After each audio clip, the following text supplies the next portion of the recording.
Tonight, Superman begins its big crossover event, proving once and for all that crossover event means absolutely nothing. All-Star Western shows us that even 19th century Confederates think that gay marriage is okay, and I've been doing this show for 2 whole years now. Dear Lord help me, all that and more tonight on the Not-So-New 52.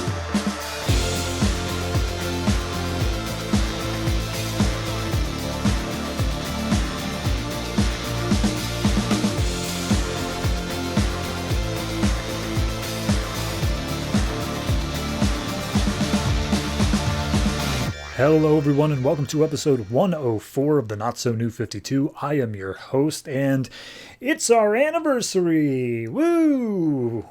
I forgot to buy you a gift. I promise I'll make it up to you. I'll give you a massage tonight instead. Anyway, yes, it is our anniversary. 104 is 2 times 52, 52 weeks in a year. Therefore, this is our second anniversary, meaning that I am going on year number 3 now. I am beginning year number 3 of this show. I will say more elaborate things about this at the end of the episode, primarily because I already know for a fact that this is a big ol' episode. I had talked for far too long about far too many comics, but I do just want to say up front, if you have been here for 100 episodes, if you have been here for 1 episode, thank you so much for tuning in. It really does mean the world to me that anybody watches this absolute mess that I call a show. Beyond that, I'll just talk about the comics. Let's list off everything that's coming out this week. This week, we have Batman the Dark Knight, Catwoman, Talon, Batman/Superman, Superman, Larfleeze, Red Lanterns, Aquaman, The Flash, Justice League, All-Star Western, The Green Team, and Teen Titans. Additionally, one I didn't mention there because it's a big one, is the Batman Incorporated Special, which is like 7 stories all packed into one section. So that's happening. Additionally, out of this, there are 2 event comics. We have, of course, Justice League, which is part of Trinity War. It's actually the final part. Next time we see it, we will be going into Forever Evil. And then Superman, unfortunately, began its Psy War crossover event, which, as you'll see in the review, means nothing. The word event has meant nothing to me for a while now, pretty much back at the culling, but it's just solidified here. This is abysmal if this is an event. But regardless, I will get to that when we get to that. As it stands now, don't really have anything else to say until we get to the end. Please tune in for that, though, because I'm going to get very heartfelt, and I might even cry. And I know you definitely want to see that level of emotional openness from me. Anyway, Justice League.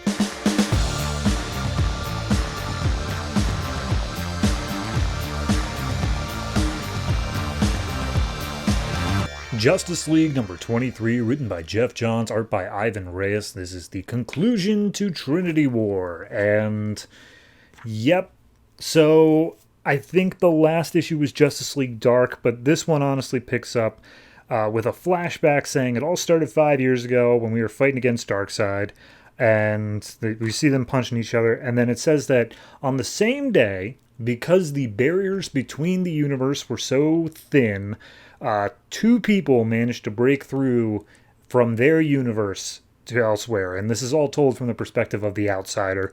And he's like, yep, it was me and this female that we'll get to. And so, as the Justice League continued fighting threats about Outsider got used to the world, apparently, like, East and West were flipped. It was all things that he had to get used to. But he was like, okay, so my whole goal here is to get my master, Outsider's master. And so he looked into a bunch of stuff and discovered Pandora's box in like a book. And he's like, wait a minute, that looks familiar. I know where that thing came from. So he said, all right, my plan is I'm going to get Pandora's box, but I don't even know where to begin looking. But the Justice League seems to get themselves into all sorts of trouble. So I'm just going to wait for them to find it. But I'm going to tease it out in the meantime. So he made the Society. He started with Professor Ivo as his first one, and then he just kept building off of that. And he just waited until the leagues, he forced the Justice League of America into existence and all this other stuff. And all he was waiting for is for Pandora's box to show up and him to be able to get his hands on it so that he's able to get his master free. So we see that all of the different Justice Leagues have converged on the Temple of Hephaestus, which is where Madame Xanadu was being kept, and now Pandora's box is as well, in the hands of John Constantine. And as he's holding on to it, basically everyone starts feeling the effects of the box, and they're like, hey, wait a minute, I want that box, or hey, wait a minute, I don't like you, because that's just a thing that happens. Like, for instance, multiple times over the next few pages, Steve Trevor basically hates Superman because Superman is with Wonder Woman, and he's just like, I hope he dies because he took my woman. So at this point, we see Vibes getting a bit of a headache because something around here is not from our universe, and that's just one of his powers. And as Batman's saying, like, hey, Constantine, we're going to need the box. He's like, no. I'm the only one who can handle this. It can't corrupt me because I'm that special cool. And he turns to, like, Zatanna to say, hey, isn't that right? Like, can you back me up on this? And she's just like, you're awful and my father would hate you. And it's like, ah, crap, it's affecting you too. And yes, we get a 2-page layout here of literally everybody coming after Constantine for the box. So giant fight scene breaks out. We see everybody attacking everybody. The Pandora's box goes flying. Batman manages to get it in a belt, and he's just dragging it along him. We see Simon Baz goes to attack him, and he's like, you can't stop me. I'm a Green Lantern. I ain't afraid of nothing. And then Batman just punches him in the face. So as this is going on, we see Superman finally is joining in the fight, and he comes in and attacks Simon.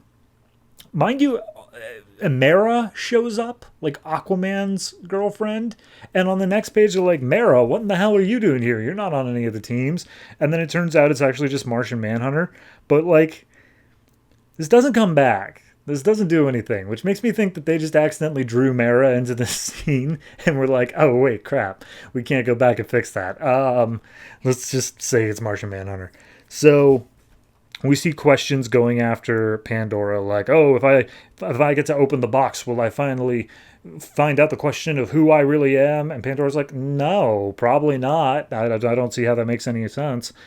So we see Superman is also like, Wonder Woman, I think that you're going to leave me for Batman because I think that, or maybe you'll go for Steve. I don't know. I'm very insecure about our relationship. It's just a whole thing. But regardless, Superman wants to kill Batman now because of the box. But as they get a blowback from their fight, Batman drops the box. It goes inert, and he's like, whoa, hold on, everybody. The box went off. Are we cool now? Is everyone feeling cool? And it's like, yeah, no, we're all cool. Sweet. Awesome. And Wonder Woman realizes, like, wait a minute, hold on. Why is the box, like, hurting Superman like this, making him sick, and none of us? And Firestorm's like, oh, wait, hold on. I'm able to see something here. He's giving off kryptonite radiation. There's kryptonite in his body. And they're like, wait a minute, how do you get kryptonite in his body? So Element Woman turns into oxygen, goes throughout his body, and is just like, yeah, no, it's one of his brain cells. There's kryptonite in it. And Cyborg's like, where the hell did that come from? And the Atom chimes up and says, oh, I put it there. And he's like, what? Why did you put it there? I was like, yeah, during the fight with Dr. Light, I shrunk down into his ear and shoved the shard of kryptonite into his brain to make his heat vision go off. And they're like, why? He's like, oh, well, because I don't work with either of you. I'm a traitor. And Cyborg's like, what? He's like, yeah, well, so are you. And then all of a sudden, Cyborg's metal parts, his robot parts, start talking on their own, saying like, yeah, I'm done with the flesh parts. And it starts separating off of his body in a truly horrific page. And Batman is just like screaming out like, oh God, he's going to die. So Simon Baz puts him in a little Green Lantern cocoon long enough to allow his human bits to maybe keep living somehow, but all of the metal bits separate out and become a villain known as Grid. So then finally we see Pandora's box. It's picked up by the Outsider. Flash tries to stop him, but it's too late. An Outsider explains, yeah, you guys think that this is like magic or religion or something. It's not. It's science. My world is the one that created it. it made it over to your guys' place, but like it acts as a doorway. Pandora's box is a lot like a mother box. It can create portals to other worlds. This one, however, is a specific link to my world, which is the birthplace of evil. And we also see in this reveal that Outsider is just the Earth 3 version of Alfred Pennyworth. So at that point, he opens up a portal, and out steps through it is evil Aquaman, who immediately drops dead. And then out steps behind him is the rest of the Injustice gang, or whatever they're called. And Xanadu's like, I knew it. I was right all along. This is Earth 3. So yeah, the rest of them pop out. We got Ultraman, Superwoman, Johnny Quick, I believe, Power Ring, Deathstorm, and Owlman. And then the evil Aquaman was known like, I think it was like, I don't know, Ocean Guy? Was Sea King. Close enough. So, turns out that the Atom is actually Atomica. She's in a relationship with Johnny Quick. And it's just like, yeah, no, this world kind of sucks. Outsider goes to Owlman and was like, I got you here. You're welcome to your new home, Master Thomas. He's like, psh, took you long enough. So Power Ring starts attacking all of them. They look over at Grid and they're like, hold on, who's this guy? What's his deal? And Atomica's like, oh, he's a computer virus. That's totally cool and is totally on our side. And they're like, sweet, awesome, welcome to the team. And then Superwoman in her lasso of barbed wire brings out a prisoner saying, oh, let's keep a special eye on this guy. This guy with a bag over his head, he's going to be super important. So keep an eye on him. And they look out at the Justice League and it's like, oh, wow, you guys look just like us and like all of our old allies who have died. But regardless, it's time. This world now belongs to the Crime Syndicate. That's what they're called, Crime Syndicate. Okay. Trinity War is over, and we are leading directly into Forever Evil, because, yes, of course we are. It was a good explanation issue. I'll give you that. I think it did a good job of doing the whole thing of saying, like, oh, okay, they came over 5 years ago. They've just been chilling around. They've been developing these plans in order to get the rest of the Earth 3 crew over. I'm good with that. That's a fine enough explanation. But looking at it now at the end of it all, it's not an event. This Trinity War is not an event. It is a prelude to an event that they just itself called an event. So, if anything, I'd call it a crossover, but even that's a little bit weak. So, yeah, it's just a lead into Forever Evil. It's not bad. I think that the art and the storytelling is very well written. It keeps these three plots each going on their own. But in the end, nobody really did anything. And all that happened is that Pandora's box got to the Outsider, which frankly, if Pandora was aware of the Outsider at the beginning of this event, she probably would have given it to him to try to open it, because she was all in on, hey, I'm going to let pure evil people try to do it. And that's another thing, is that the box can only be opened by people who are from Earth 3. So how did Pandora open it to begin with? I guess she didn't. Sure. So yeah, anyway, it's a fine enough issue on its own. It is just a shame that it's part of this larger thing that isn't really a thing, because Forever Evil is where it begins. So I'm going to give this one, I'll give it a 7.5. And a lot of that is because the art and writing is still good independently. I'm trying to divorce it from the idea of it's part of this larger event, but yeah, it's kind of just a little bit of letdown there. If this was a good event, this would probably be like an 8.5 or so, but it's a 7.5, so yeah.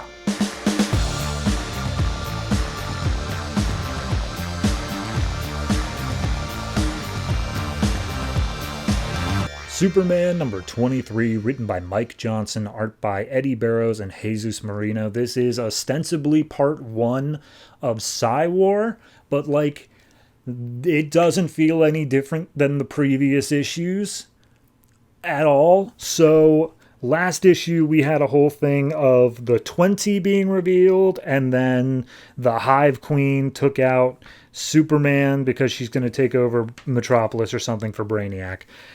This issue picks up 4 years ago with some dude breaking into a museum. He's also one of the 20. He puts on the Medusa mask, and it apparently has legendary powers that will help his powers develop more.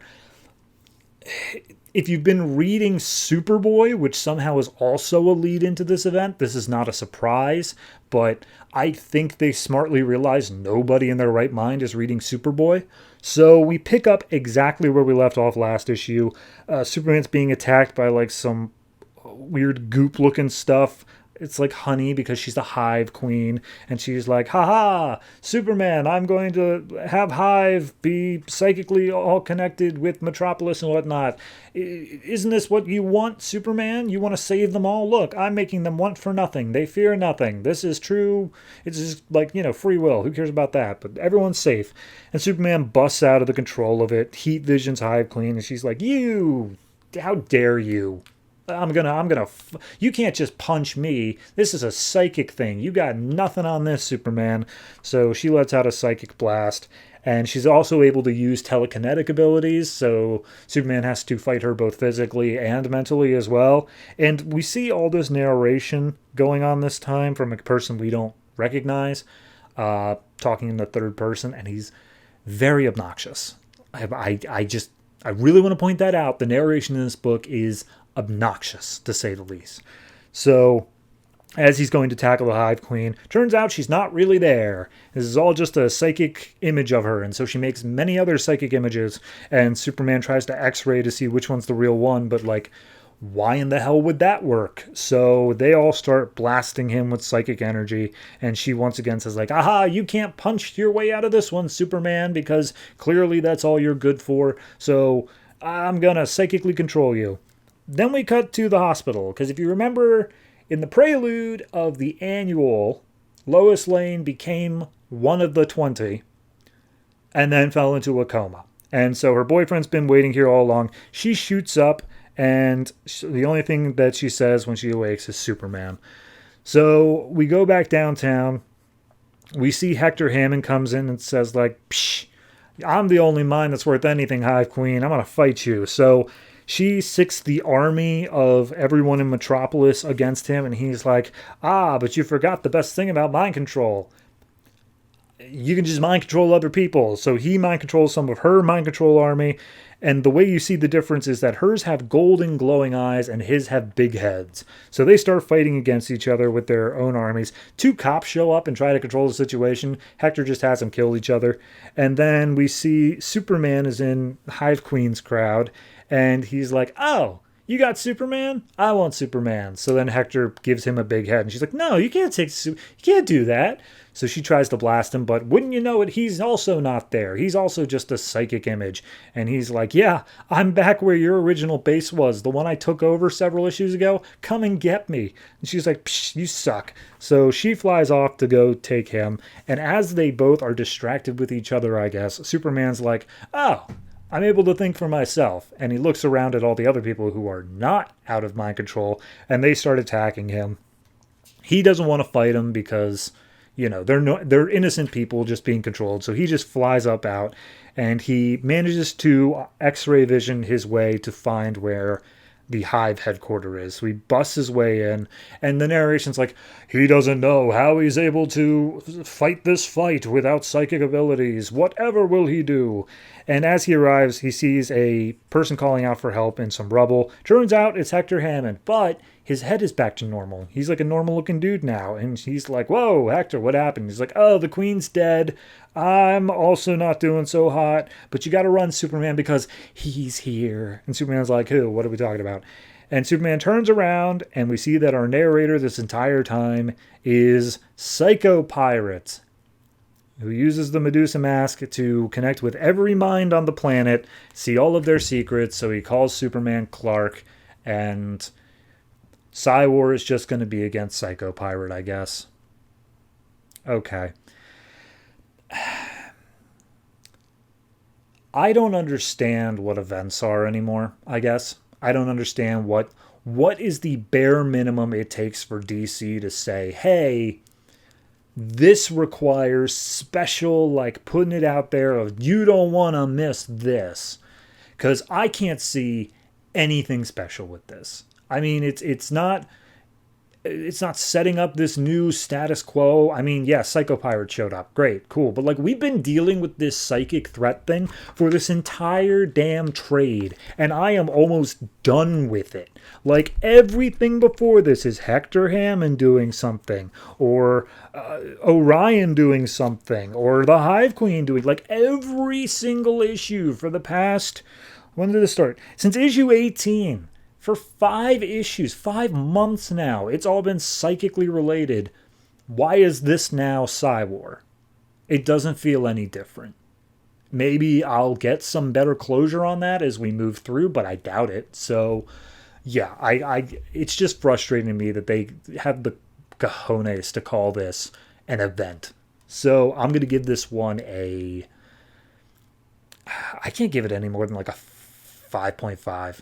And it's just not, like, the art's not awful, but it isn't great either. It feels pretty house style, but like, it's just a dumb excuse for me. Like, I got angry reading this as I realized that it's nothing special, and yet they're crediting it as such. So 5.5. I don't expect it's going to be any better next time.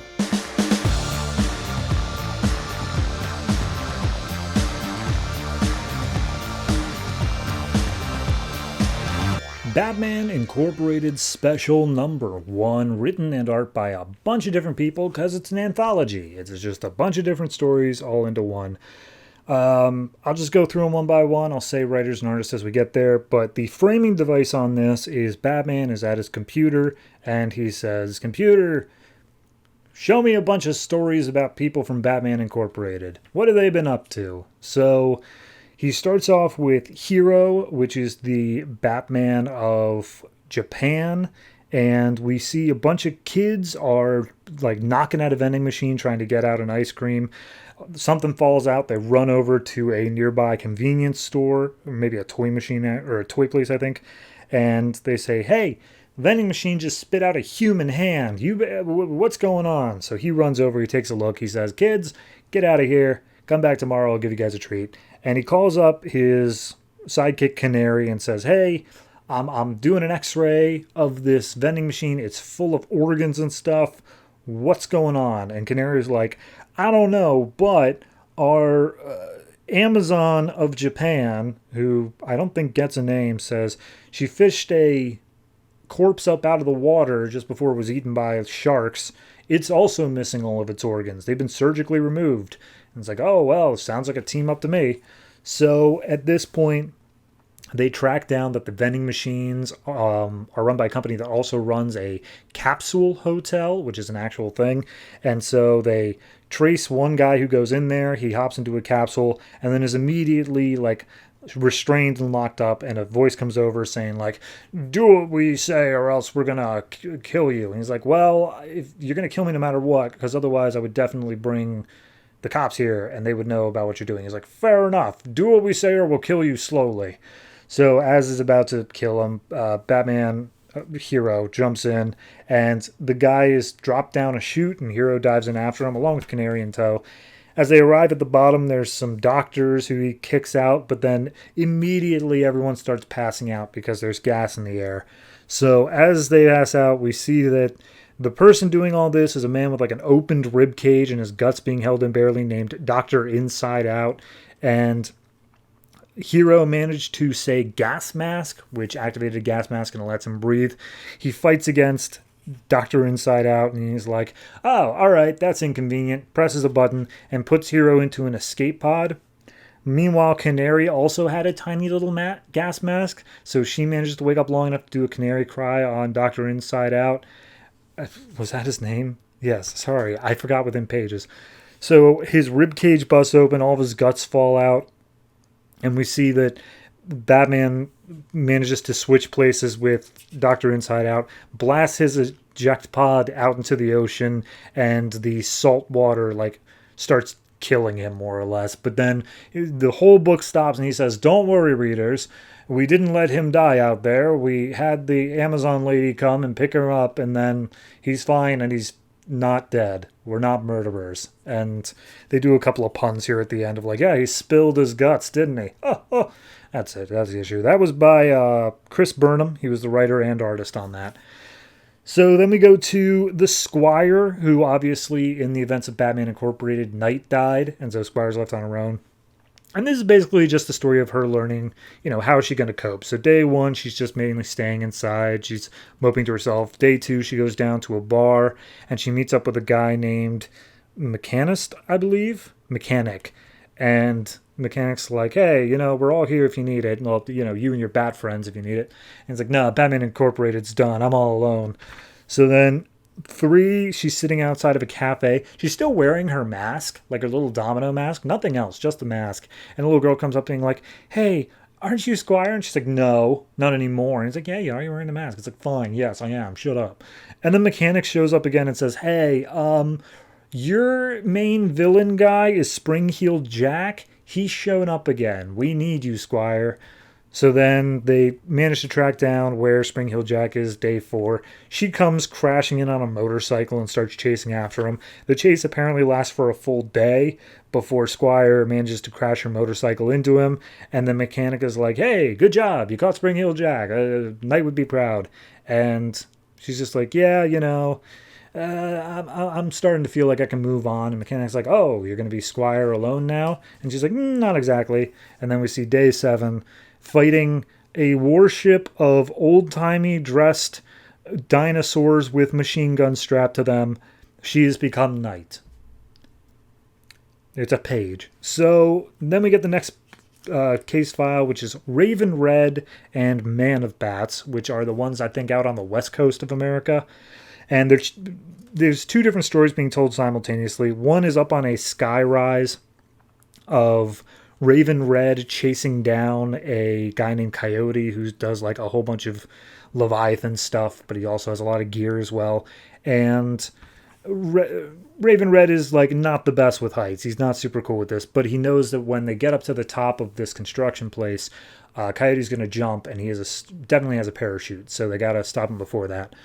And then the other story we see is that there's a Native American man threatening to jump off of the roof of a casino. And he's basically just saying like, people say that our people, like Native Americans, are fearless, that we were able to work on all these construction sites because we don't fear like being up that high or anything like that. But no, of course we were afraid. Of course it was terrifying. But like, it was our job and we had to do it and we did it well. And I don't think it should be like a stereotype. I think it should be something that's celebrated.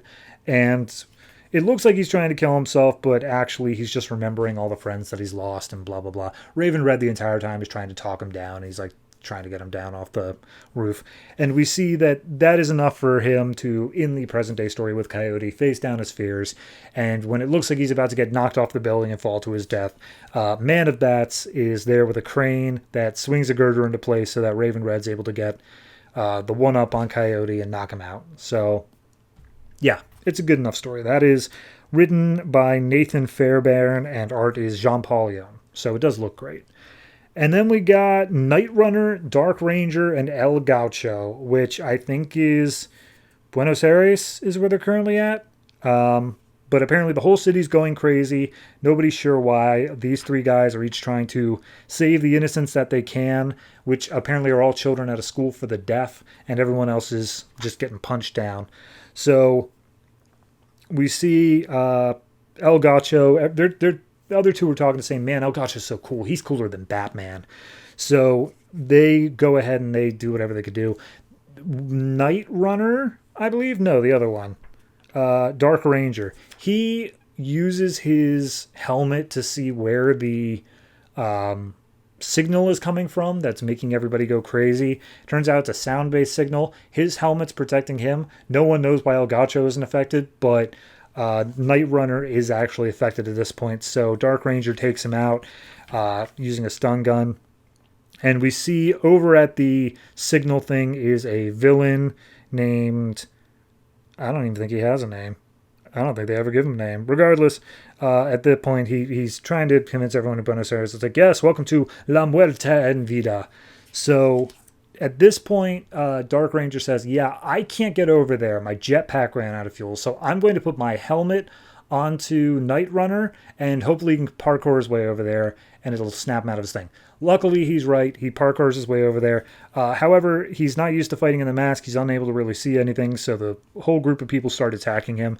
The villain's like, man, all I get are these B tiers. I wanted like Superman or even Aquaman. Why am I getting these nobody Batman characters? And then Elgato shows up and just punches him in the face. And they're like, oh, Elgato, you have to take out the signal. And so he just kicks a fuse box and it goes off. And everyone is afterwards, like the whole city's calmed back down. Night Runner and Dark Ranger meet back up with Elgato, and they're just like, yeah, no, it worked. Good job, Elgato. And they're like, why weren't you affected by it? And he's like, oh, well, remember before this, I forgot to mention, we were in a nightclub that I own. Well, sometimes the music is a bit loud for me because I've trained my ears to be super sensitive, so I've been wearing earplugs the whole time. So I wasn't actually able to hear this signal that was going out. It's like, okay, but we were talking to you the whole time. He's like, yeah, I didn't hear a word of that. I have no idea what you were saying. And he's like, oh, all right. So then he says, all right, back to my club. Let's go have fun. And everyone agrees that he is cooler than Batman. That one was by Mike Raich and John Staniski on art. So then we get the final one. It is Bat Cow. It's written by Dan DiDio and Eve Manskyver. We see Bat Cow out in a field. Over on a nearby road, there's a police chase of some like carjackers. Turns out that the car they stole has a baby in the back. So as they're driving, Bat Cow stands in the middle of the road. The robbers swerve. We see Bat Cow like as just like full cape billowing and everything like that.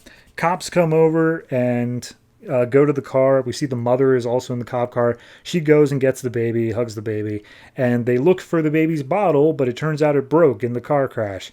So then all the cops and the mother look over at Bat Cow, and Bat Cow's utters, and Bat Cow goes, moo. That was called Cowardly Lot.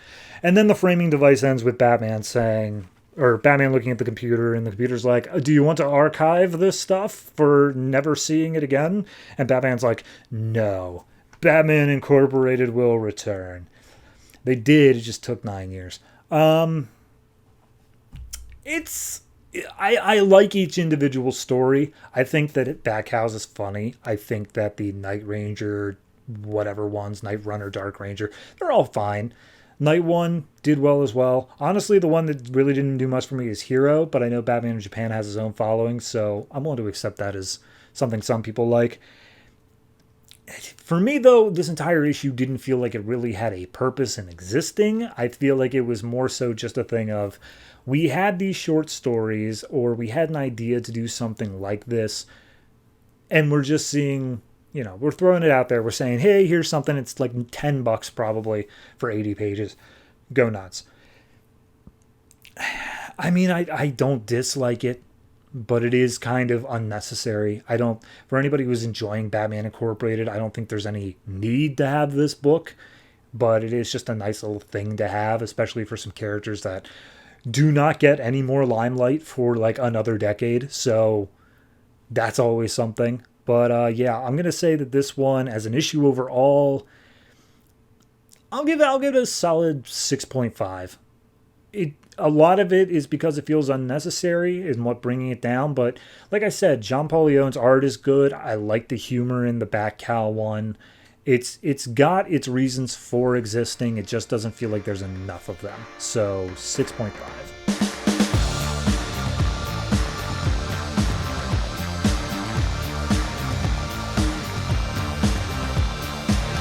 Batman The Dark Knight number 23, written by Gregg Hurwitz, art by Alex Maleev. So last issue we got basically introduced that Clayface has stepped up his game. He's gotten real smart, and he's hiding out in plain sight. So this issue picks up at the Gotham Securities Exchange, and there's a tour going on where a guy's like, oh yes, this is the central hub for money in Gotham, but don't be confused. There's actually no money here. This is all just based on the market stuff. But if somebody were to do something like Bane did in Dark Knight Rises, like literally that exact same thing, then the market might go down.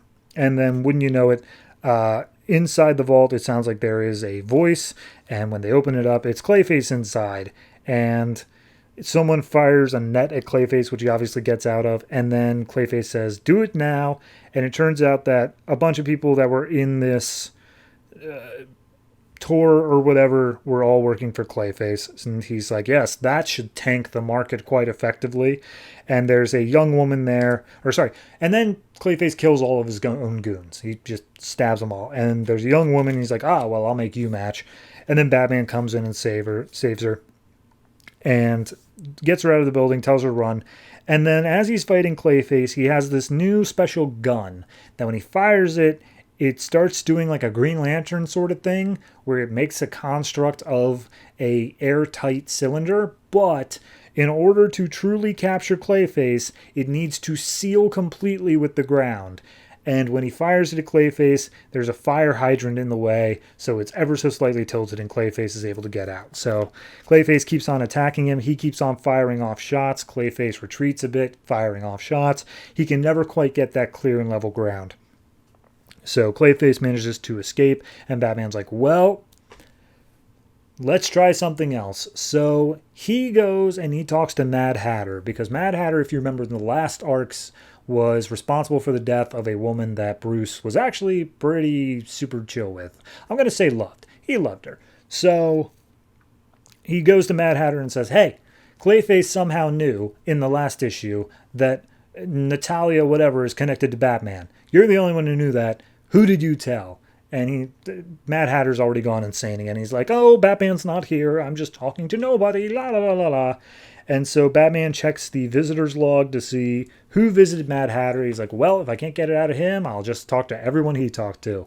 And number one is Penguin. Not specifically Penguin, but one of Penguin's henchmen visited him. So we see Batman sneaking into Penguin's bedroom. Penguin tries to shoot him with his umbrella gun, but Batman switched it out for one that just has flowers on the end. And he's like, hey, here's my hypothesis. You told Clayface so that Clayface was going to then go and tank the stock market in a way that benefited you. And through all this other happenstance and stuff like that, he's using goons that are goons of your rivals. So therefore, when he kills them, it's actually strengthening your position. This is all on you, Penguin. Penguin's like, that is a lot, Batman. You are reaching hard, and frankly, no. I don't think that's right. That doesn't sound anything. However, I will say that Clayface is the only person in Gotham who's more two-faced than even Two-Face. So Batman disappears out of the scene. We see the bat signal is up on the roof, and Jim Gordon goes to turn it off because he's not the one who turned it on. And then Batman shows up next to him and just smacks him upside the head and says, like, sorry, Jim, had to make sure you were Clayface. And he's like, yeah, thanks. So Batman explains the situation. He's like, yep, I got this thing. It can capture Clayface. Airtight, totally cool. There's also an airtight cell in Arkham, so we don't need to worry about him there either. And it's like, great. How are we going to do it? What's the way to do it? It's like, well, the only way to get Clayface to not be able to like shift his form is to scare him. When he's spooked, he doesn't have as much control over it. And it's like, okay, how do you spook Clayface? And Batman looks over at this pile of stuff that we're not privy to yet. So we see Clayface is hitting up a market or something. I don't know. His narration says it has some super special diamonds that are super like blood diamonds that are extremely rare and valuable. And he's like, oh, imagine how much resale I could get on those. And as he goes, he picks up the diamonds just on his own. Literally no one else is there. He sees the shadow of Batman inside. And he's like, ready for round two? But then he looks around and he sees other Batman. He sees, as he exits the building, he is completely surrounded on all sides by Batman. And one of the Batman shines a flashlight of the bat signal up into the sky, at which point the bat jet zooms in, uses the gun technology of the airtight container, and seals up Clayface. And it turns out all these other Batmen were just members of the GCPD that have dressed up as Batman just to spook Clayface. So they've got him captured. So he got him bottled. They take him to Arkham and they put him in a cell. And they make sure to say, like, yeah, no, we gave him a way to breathe. Like, he's able to breathe and somehow not escape. He's good. However, all it takes is one tiny little crack and Clayface can escape. So I don't think we're done with Clayface. I mean, this does end in a very final sort of way. It feels like the end of the story, but I don't know. It just feels like there wasn't quite enough developed there. The fact that we're setting up of like, oh, Clayface is more duplicitous than even Two-Face, and then they just immediately caught him. I don't know. I feel like we're still doing something with that. But I got to say, Alex Maleev's art, top tier. It really does add a certain mood to it. The shadows on it look great. I no notes on that front. So overall, I'm going to give this one... It's not quite as interesting as the last issue was. I do think I enjoyed that a bit more. This one at least had a few... Like, it had the comedy beat of Batman just slapping Jim Gordon in the face. I enjoyed that. I thought it was funny. I'm going to say this is probably a solid 7. I think it's a 7. It's good, but it's not great. It's a perfectly fine issue. I'm waiting for that moment because, like I said last arc, this book did something impossible in making me believe that Mad Hatter was an actual, like, top tier villain for just a minute. I'm waiting to see that with Clayface. I think they have the potential here, but it's not quite pulling in the trigger yet. So I just want to see what happens when we get there. For now, it's a 7.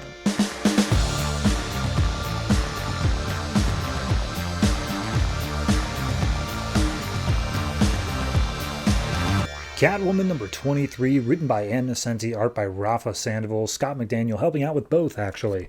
So last issue, Catwoman went down into the Gotham Underground. She was told by Dr. Phosphorus that she needs to help and deliver his daughter to a rival clan down there so that they can get their tribes all fixed up together. Then they rode off on horses wearing gas masks. This issue picks up. They've apparently been riding for miles. They have no idea where they are. There's lava beneath them. And so Catwoman decides to check her map, but the map is, of course, uncharted at this place. So they notice that this little cat that's been following Catwoman around kind of like guides her up into a like different spot. And Catwoman's like, I don't trust that cat. It's an ugly cat. And the princess is like, are you serious? You're Catwoman. What do you mean you don't like a cat? And it's like, I don't know. It's just not a good cat. So they make their way up to some vents. Mind you, they're also bringing like a dozen goats everywhere they go. I don't remember this being part of the deal, but sure. So as they look down these vents, they're like, yeah, okay, this one is flooded, which means that it must lead to the Nethers because that one was flooded. And then the other one is Prohibition era because there's whiskey bottles in it. So we're going to take that. So they make their way down. And as they do, the princess attacks Catwoman because she's like, I don't want there being any other women. I want them to just see me, and that way they'll know that I'm like the real deal or something. Catwoman's like, are you stupid? I'm not going to stay here. What the hell is wrong with you? And so she pins the princess to the wall and begins spanking her. It's not as sexy as it sounds. So at that point, the warhogs show up, the tribe they're looking for. They start shooting at the two of them. They run off, but the cat stayed behind, so Catwoman has to go and save the cat. And so the warhogs are able to catch up. They grab hold of Catwoman, and the princess is like, I'm gonna leave because this is a bit much for me. But of course, the hallway that she goes down is a dead end. So they're all captured by the warhogs and everything goes dark. And when they wake up, they're in essentially a mud room where they're taking off all of their like gas masks and gear and stuff like that. They brought the goats because of course they did. And they're like, oh yeah, we're going to have to detox you. We make sure no outside contaminants come in. It's a bunch of gas. It's going to make you pass out again. So they start flooding the room with gas. And Catwoman's like, I got to stay up to prove how strong I am. And she does. And she's like, oh, yeah. Take that testosterone, boys. So then the big guy comes in. His name is actually Warhog. He's the leader. And he basically is like, all right, yeah, look, you want to marry the princess off to my son. It's going to depend on what he wants. We'll go get him. In the meantime, let me give you the tour. And he basically says, we're the ones from Fallout. We're the ones who think there's going to be a nuclear war up there or some horrible biohazard or something, and we're all going to be down here in this totally airtight, totally safe, totally self-sustainable place. And Catwoman's like, this place isn't that airtight. I found like 17 ways I could get in. And he explains, yeah, so I've been making this bacteria that if we ingest it, will make us immune to everything up there, including radiation. And so I'm going to infect all of us with it. And Catwoman's like, wow, you're talking about your own biohazard when you're worried about the up there doing biohazards. And it's like, it's totally different. Like, this one is a cure. Their thing could be bad. Don't pretend like it's the same. She's like, it sounds pretty the same to me. So he explains that, yeah, remember that hole opened up and you went down it? They filled it up with cement. My guys went to go check it out, and we see one of the guys, as they are leaving with their gas mask on, has a rat tail. So, rat tail is alive, I guess. So at that point, the guy's son comes in, and first the bodyguard comes in, the princess is like, oh god, he's ugly. And then the actual son comes in, he's like, oh, never mind, you're hot. And he's like, you would dare judge based off of just something as stupid as looks? This is a political marriage. Why does it even matter? But regardless, I don't like you. You're stuck up and snobby, and I would only sleep with you just to give a son. That's it. So, not interested. Then we cut to a mystery character who's not actually a mystery character because she's on both the cover and the back of this trade. But regardless, mystery character who is apparently the real owner of the ugly cat. And the ugly cat reports back as like a spy, but it's still just a cat. And saying like, you're saying that there's this political marriage going on and then blah, blah, blah. Well, luckily in the Nethers, I'm able to flood the entire underground anytime I want. That's my failsafe. So they go back and we see that one of the dudes down here in the Warhogs apparently was up on the surface and was trying to steal a crystal that Catwoman got in the way of. I don't remember any of this, but he's like, hey, this girl stopped me from stealing a thing. Get her out of here. She's bad news. And so Catwoman flips him, takes the biotoxin thing that is, as far as they describe it, something good that can make people live longer. But regardless, Catwoman's like, no, it could destroy Gotham. And the only explanation we get here is that it hasn't been fully tested. He's still working on it. And like the rabbit that it was tested on died. So this version is bad, but that doesn't mean every version is whatever. So anyway, he basically says like, well, you said this place is totally sealed off. I'm wearing a gas mask. I could throw down this vial right now and kill all of you because all your stuff is back in the front room and you don't have time to go get to it if you don't let us walk out of here now. So they say, yeah, fine. We just want you out of here. But like, leave the vial. We're still working on that. And she's like, no, I'm not gonna. So her and the princess managed to leave the Warhog's place, saying now that war is inevitable because sure, why not? And then we see that the mystery character steps up and is like, princess, it seems you've been rejected. How about you come and take a look at my side of things? And we see that the person that this is the Joker's daughter, which she doesn't get named that in this. It's just a random person wearing Joker's face. But we all know it's Joker's daughter. So, yeah. I could follow it. I mean, it sounds like a stupid positive to give of I could follow it, but like, that's not a given on this book. That's something that you can't take for granted with Catwoman. In regards to everything else about it, who cares? Like, it's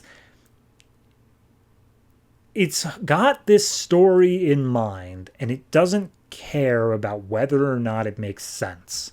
We've got these three tribes, these three groups in the Gotham Underground that act as if, like, we're Mad Maxing it, that there's no one else around, when in actuality there's an entire civilization upstairs, and all you gotta do is just go up there.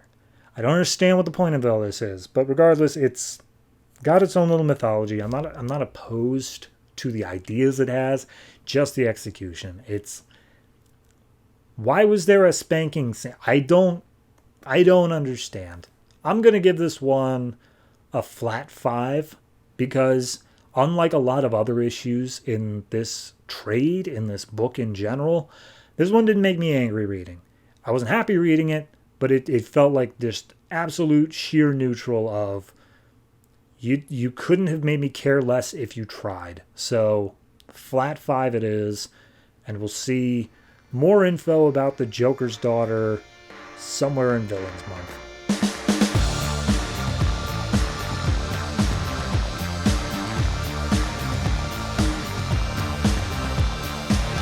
Talon number 11, written by James Tynion IV, art by Szymon Kudranski. So last issue we had Casey got out of the hold of the Court of Owls and arrested by the police, and all of Bane's crew showed up to attack Team Talon. So this one picks up in the GCPD where one of the cops is like, Gordon, I just arrested a woman who shot off a gun in a library. She is apparently the missing heiress who died like 7 years ago. And now she's gone again. I don't know where she is. And we see her running up to the top of a roof of GCPD. So back on Santa Prisca, Team Talon is surrounded by Bane and all of his men. And it's like, okay, hey, Team Talon, do we have an escape plan? Are we, we got any place out of here? And Anya's like, yeah, no, we got jets up on the roof. We just got to get up there. So at that point, we see Bane's whole thing this issue, and he keeps on saying it over and over again, is basically laying it to Talon, saying, like, you run from things, you escape things, and that's weak. Strong men stand, and they fight, and they take it on. Like, you ain't strong, you suck. And as Bane's about to attack him, he's like, will you run again? And Talon's like, yep, everyone scramble. And so everyone runs away in different directions, and Team Bane, everyone independently follows someone. So up on top of the GCPD roof, Casey lights the bat signal, being like, I need Batman. And she sees a bat shadow over in the mist, and she thinks it's Batman, but nope, it's the Butcher. Butcher's back, and is just like, yeah, no, see, here's the thing. I was going to kill you back at the Owl's base, but I guess I'll do it here now. So she starts getting her arms snapped in multiple places. So we see Anya is going up against Maleev, who is just a strong lady with a sword, but then Anya's like, I trained sword fighting with Ra's al Ghul. You ain't got nothing on me. And then on the other side of the prison, we see Ed and Joey. I don't expect you to remember these names. Are being held in place by the professor and the big brute guy. And I think his name is Brute. So apparently we get the backstory here that Professor did some experiments on some Marines that attacked Bane when he first took over Santa Prisca. Most of the Marines died, one of them lived, and he became Brute. He was experimented to the point where he went crazy, but in order to trigger him, you have to sing American songs. So he starts singing Oh Beautiful for Spacious Skies, and then Brute just busts down the room, just going for Purple Mountain Majesties. Then we see Talon going after Bane. Talon is hiding out inside of Bane's original cell where he was locked up for years, and he's like, you think that this room is your ally? I was literally born in it. This is my backstory. And Talon's like, yeah, no, I don't know anything about that. This is not really a thing that I care about. Bane just starts beating the crap out of him, once again saying all the things of like, you run away from things, blah, blah, blah. And he says, I've killed you once, I'll kill you again. So we cut back to Gotham. Casey is not okay, but she's not screaming because she was trying to focus too hard on when she should use her taser against the Butcher. And she does, and it manages to make an effect, but then he just throws her like clear across the roof. Then Batman comes in. He finally shows up, hits him with a taser, and Butcher's like, I'm sorry, is that supposed to hurt? I just got hit with a taser. That's not supposed to hurt. And then Batman just clubs him in the head with a 2x4, saying like, yeah, well, I'm just looking for something big to hit you with. So at that point, he takes a grappling hook, shoots it through the Butcher's shoulder, and he's like, I can't even feel that. What are you doing, Batman? He's like, oh, the same thing I did to a truck a few days ago. And he takes the other side of the grappling hook and fires it up at a nearby crane, which then retracts, and Butcher just goes straight up. So Casey, not doing well after being thrown clear across a roof, tells Batman, hey, look, I got a daughter. She's being held by the Court of Owls. you got to meet up with Calvin Rose, Talon, and Batman's like, that guy? I already dealt with him. He's a dick. And it's like, nah, he's cool. He's cool. Please get my daughter. I'm going to go to sleep now. And at that point, Jim and the rest of GCPD come up on the roof, and they're just like, what the hell's going on up here? And Batman's like, you guys got to get out of here. There's a crazy Court of Owls guy right up there on the... Oh, he's gone. He's gone. That's not good. So then we get the wrap up to everybody's stories on Team Talon against Bane. Joey manages to throw some... Ed manages to throw some venom into a supporting beam and then shoots the beam, which is enough to cause the roof to crash down on top of Brute. Professor just is gone, and we see that Anya, within like seconds, managed to finish off her fight with Maleev. So it wasn't even a thing. But then down in the dungeons, Talon as Bane and keeps on telling him, like, you are weak. Talon's just like, dude, shut up. I don't care. I don't give a crap that this room is where you grew up in. I didn't even know that. That was just happenstance. The only reason I picked this room is because I know that this is where the piping works out for my master plan, the thing I want to do. Like, and then he breaks down the thing of like, yeah, no, I run away. That's my thing. Yeah, sure, whatever. But like, who cares? Because regardless, I'm not going to fight you. Like, you can't win this fight if I don't participate. So yes, I will keep running because I can't lose in that case. So he redirects some pipe of what Bane believes is venom at him. And he's like, venom? That won't do anything to me. Do you know anything about me? And he's like, this isn't venom, it's acid. And I'm thinking it's going to slow you down long enough. And he's just like, all right, yes, this kind of stings, but you're still stuck down here. There's no way you could escape. And he's like, no, actually, there's a pipe literally right above us that's small enough for me to crawl through, but too small for you to get through. So I'm just going to take that back up to the roof and peace out off your island. And so he does. And Bane's like, no! So he gets up there. He meets up with the rest of the team on the jet. They just take off. They're all good to go. And then Talon's like, yeah, I got to call Casey and let her know what's going on. Hey, Casey. Hey, if you get this message, just know we're on our way back. We're going to get Sarah. Everything's cool. Bane's bringing an army to Gotham. And then on the other side, Batman's like, I'm sorry, Bane's doing what? And he's like, Batman, why do you have my girlfriend's phone? Put Casey on. He's like, I can't do that, Calvin. He's like, oh, come on. Are you really going to do this? I really need to talk to her. And he's like, yeah, no. She ain't doing so hot, Calvin. I don't think she's going to survive. And then back at Santa Prisco, we see Bane is talking to Sebastian, and basically he's saying like, dude, he's going to go warn Gotham that like I'm coming. This is going to make my job so much harder. Your loose ends just cost me this, Sebastian. It's like, what do you mean cost you? I'm the one who paid for this entire army. It cost me, and you didn't even kill him. That was the one thing you said you would do. And he's like, no, I did kill him. He just came back. So at that point, in a stealth tie-in to Trinity War / Forever Evil, the Outsider shows up, and he's like, hey, Bane, screw your army. I got something better. I got a society, and I want you to join it. And Sebastian's like, what? No, I'm the creepy old guy in this relationship. You butt out of this. And Bane's like, I think we're done here. And just punches Sebastian in the face, most likely killing him. And he turns to the Outsider and says, tell me your deal. I'm interested. Let me hear it. So that's the issue. I thought it was okay. I thought it was fine. Honestly, I've kind of been a little bit meh on the whole Bane thing to begin with. Like, I understand from the perspective of we set up this thing where Sebastian's going to do the Court of Owls, or Sebastian's going to gain the Court of Owls from Bane's invasion, but like, now that Bane is making the switch and Sebastian's taken off the table, I don't know, it kind of just feels like it was all for nothing, you know? Like, the whole reason we came here now doesn't really apply. I understand that this is kind of an evolving landscape sort of thing going on, but like, it just, I don't know, it didn't quite flow right for me. I enjoyed it. The art looked great. Kudranski always does good art. I even enjoyed the writing as well, like some of the jokes that were thrown out here. I loved the idea of Talon just spending 2 straight pages saying like, screw you, I'm not even going to play this game, and just leaving. It's good.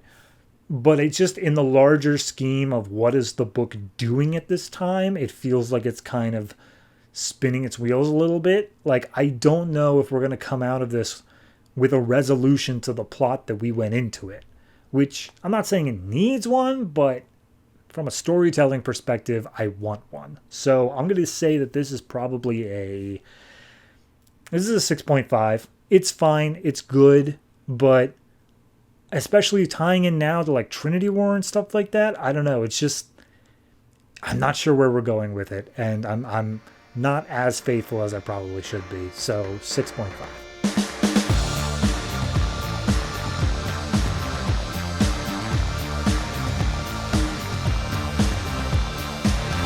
Batman Superman number 3, written by Gregg Pak, art by Jay Lee and Yildiray Cinar. So last issue we had Batman and Superman younger versions teleported to another world where they met their older versions who do know each other. So that's a thing. And there's a demon or something that's like trying to cause chaos. So we see this demon coming out. It starts fighting. It comes out of Lois because it was just inside of her. Turns out it wasn't a shapeshifter. She was literally inside Lois. And Lois now has a sword in her chest. So it attacks Wonder Woman. And young Superman comes after. It's like, oh, stay back, ma'am, talking to Wonder Woman. And Wonder Woman's like, ma'am, okay, that's not going to happen. So she basically leaps into battle, starts fighting against Kaio, whereas young Superman is pushed back, and old Superman's like, yeah, dude, you want to hold back there.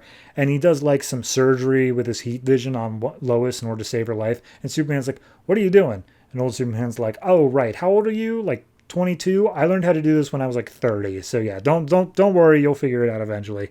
And Lois is like, yeah, no, I'm cool, don't worry about it.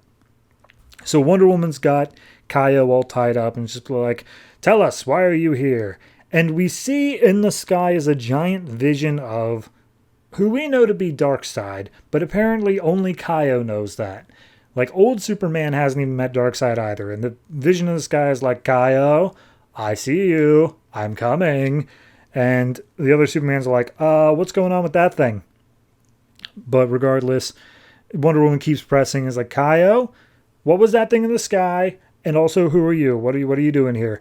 And Kaio's like, hey, Batman's got a secret. And it's like, yeah, no, we know. Batman's definitely always got secrets. It's like, yeah, but he's got this thing. And they show a crystal. And it's the world's most dangerous weapon. And young Superman's like, wait a minute, I saw that crystal. Batman used it against me when we got here. Like, he had it. And so at that point, Kaio disappears into a puff of whatever magic. And old Superman's like, I'm sorry, you said you saw it when you came to our world and fought our Batman, so therefore you saw it in Smallville? And it's like, yeah, okay, yeah, I see it. And he uses supervision, and young Superman's like, how did you see that? So old Superman flies off. Wonder Woman gives young Superman a ride, and old Superman's like, damn it, Bruce, you did it again, didn't you? Then we come back to 25 years ago. Totally different art style. Now it's by Yildiray Cinar. And we see young Clark Kent playing stickball with Pete Ross. And Pete goes in for dinner after Clark knocks it out of the park. And as he starts walking home, he sees a very wealthy looking car with its wheel broken. And inside is a young Bruce Wayne. And Alfred is the one fixing it. This is after his parents died. And he offers to stick in the ball and says, hey, kid, you want to play? So Alfred's like, do it. For the love of God, you stupid little emo kid, go. So they go out. Bruce says he wants to be the one to hit. And Clark just throws him 3 fastballs, 3 strikes, unable to do it. And at that point, John Kent shows up and he's like, hey, your car broke down? Oh, our boys are playing together. And it's like, yeah, I'm not going to stop this. They're going to play together. I need that kid to get some friends. So at that point, Clark's like, oh, you don't even play baseball? Like, what do you do? And Bruce takes off his jacket, rolls up his sleeves, and is like, I can kick your ass. Let's go for it, farm boy. And as Clark charges at him, Bruce just flips him over his shoulder and, like, whams him to the ground. So then cut back to our current story. We see old Superman goes and picks up the crystal, but he's like, this isn't kryptonite. This is a magnifier for a much smaller piece of kryptonite. But, like, I've never actually seen this substance before. So take a look around. Oh, there's more of it over there. Let's go check that out. And young Superman's like, how are you doing that? And it's like, okay, take the material, you sense it, and then you can just kind of focus on that feeling of that and that alone, and you use your supervision and your super hearing in concert to figure out where it is. And they realize that it's this giant ass enormous crystal somewhere in a military base. Apparently it's NSA, and they think that Bruce betrayed them and gave this ability to hurt Clark to the NSA. And Clark's like, no. I told Bruce to come up with a thing that could stop me in case I ever lost control. This is an old thing we have. He didn't betray anybody. This is probably the thing that I asked him to make. And young Superman's like, okay, well, who controls the bat then? So we go back to the young story and we see young Clark, after he landed on his back, looks up at Bruce and he's like, oh my God, that was awesome. Please show me how to do that. So they just practice martial arts together out in the field. Alfred and John are like, it seems like they are getting along in the strangest possible way. And Alfred's like, I'll take it, man. This is great. So they're invited to Kent's house for dinner. The two boys go out to look at the stars. And Alfred's like, Mr. Kent, I had my car fixed hours ago. Like, it wasn't a problem at all, but I was not going to stop this boy from being able to make a friend. I hope you can understand that. And he's like, yeah, it's fine. So at that point, as they're looking out the stars, Bruce takes a stick and just like snaps it over Clark's head. And he's like, you're really strong. Like, really, really strong. Stronger than anybody ever. Why don't you tell people? And he's like, I don't know, because I think they're going to be afraid of me. And he's like, that sounds awesome. Why wouldn't you want people to be afraid of you? Clark's like, I think we're going to be best friends. So, for 20 years, they've been best friends because he was never scared of him. And then all of a sudden we cut to present day and Bruce has fired a kryptonite gas bomb at old Superman, causing him to fall out of the sky. And this is young Bruce, I think. It's hard to tell in the art style. But then young Superman jumps up into the ship, tears it apart along with Wonder Woman, who slashes it down the middle. They pull young Batman out and those two start fighting, and they're just like, I know you're Bruce Wayne. And he's like, well, I know you're Clark Kent, and I didn't need the other version of me to tell me that in order to do it. And it's like, okay, whatever. So they continue to fight each other. Old Superman gets his bearings back. He separates the two. He's like, sorry guys, but like the grown-ups are talking. And he goes and talks to the other older Batman, and he's like, hey, why'd you hit me with the kryptonite thing? He's like, yeah, if you flew into that airspace, they were going to like straight up annihilate you. They do have a super weapon there that could take you out. I had to hit you with something to get you to stop. And he's like, oh, all right, cool, friends. And they go to like shake hands, and both of the young Batman and Superman are like, don't trust him. What are you doing? He's an alien / he just hit you with a kryptonite bomb. So at that point, the old Superman looks back. He's like, okay, guys, I need you to understand, like, yes, we are different. We do things differently, but we work together. Like, there is a greater thing going on here. So we're going to go and we're going to get that crystal together as a team, and we're going to save the world, okay? Now, are you in or not? And the young Superman and Batman are like, only if you do it first. And then it's like, oh God, all right. So then we see Kaio comes out of Wonder Woman again, and he's like, you idiots. I showed you that shard because Darkseid, the ruler of Apocalypse, is coming to kick your asses. And that is literally the only thing on planet Earth that could stop him. So, you guys need to decide which of you will save their world, because only one of your worlds can survive, or something, blah, blah. I don't know, it's a bit vaguely explained there at the end, but regardless, it sounds like Darkseid's coming. They need to use the crystal to somehow beat him, and then certain people may not make it. I like it. I don't like it as much as I like the last issue, but I do want to throw out that the little cutaways to super young Bruce and Clark out on the Kent farm, love that. That cutaway stuff was great. I would gladly take a story, a full like 6 issues of, yeah, we had a thing where Bruce met Clark when they were like super young kids and they got along great. And then like they grew up, they went their separate ways, but then they realized like, oh wait, no, we were actually best friends when we were kids. That's awesome. Is it a little bit hammy? Yes, of course it is. but I enjoy it. And the art style there is great. The writing is great. I don't have a problem with it. I think my biggest problem I'm having with this book right now is that the main story that's going on is relying on a bit too much of wishy-washy, like, ooh, what's actually happening sort of things.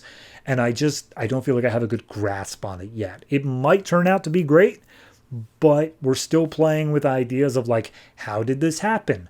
What world are we in? What are the consequences if they fail? What happens if they succeed? None of these have really been answered. It's just kind of been a thing of, yeah, young Superman and Batman aren't super friends yet, but the old ones still are. So it's something to aspire to, I guess. Overall, though, I'm going to say collectively, this issue is a solid 7. It probably would be less if it weren't for those little cutaways to the Kent farm, but it had them, so 7 it is.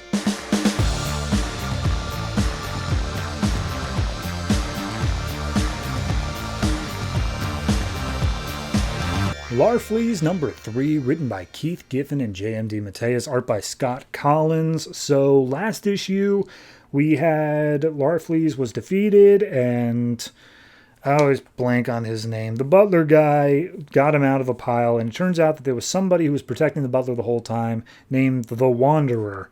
So this issue opens up, his name's Scargrave, by the way, opens up with the Wanderer and Laird's backstory, where there was another dimension. It was endless. It was radiant with beauty, and they ruled it all. These gods, these immortal, all-powerful beings. There was a whole bunch of them, practically an infinite amount, but they were so filled with betrayals and infighting and wars that they brought their numbers down to 6. So there's only 6 left, and they used their wars to essentially destroy their entire dimension. There was nothing left to rule.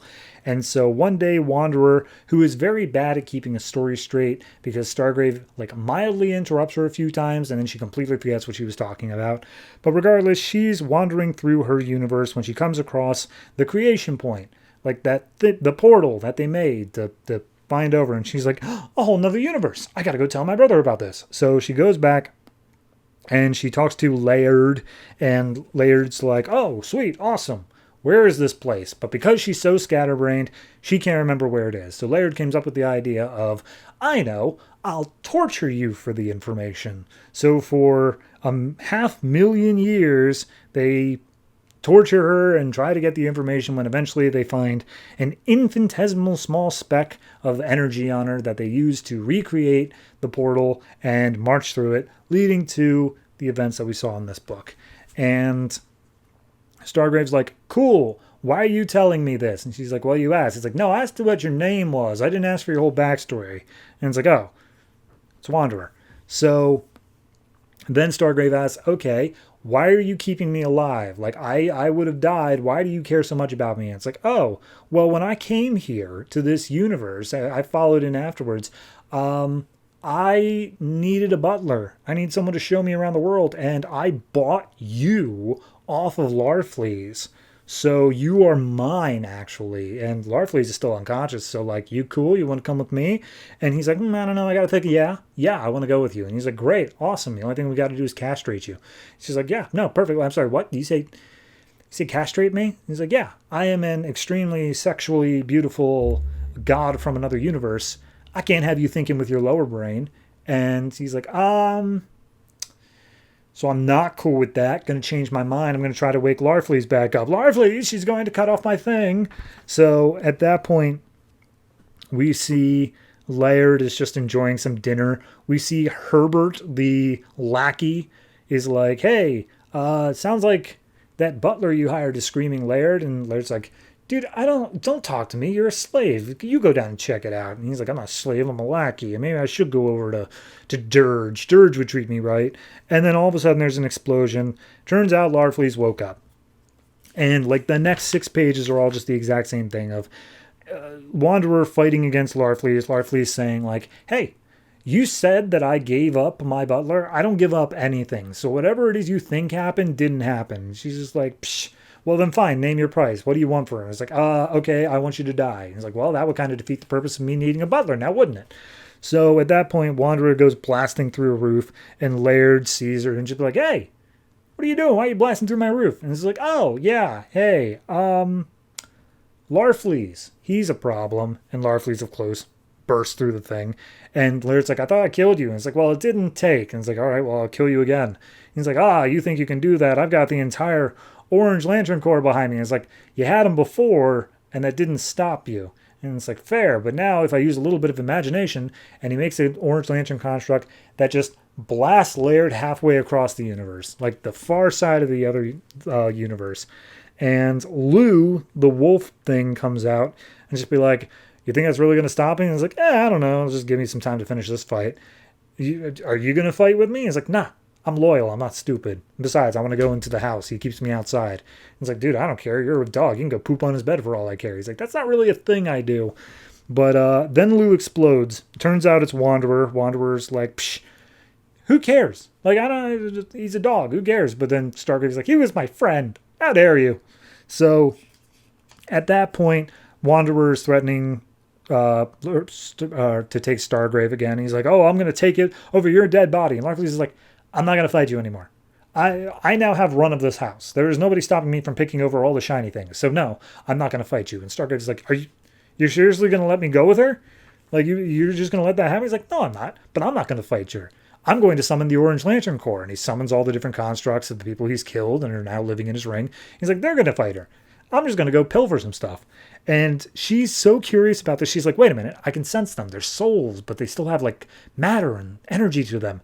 And using her godlike powers from the other universe, she's able to restore them back to life and deconnect them from the Orange Lantern ring.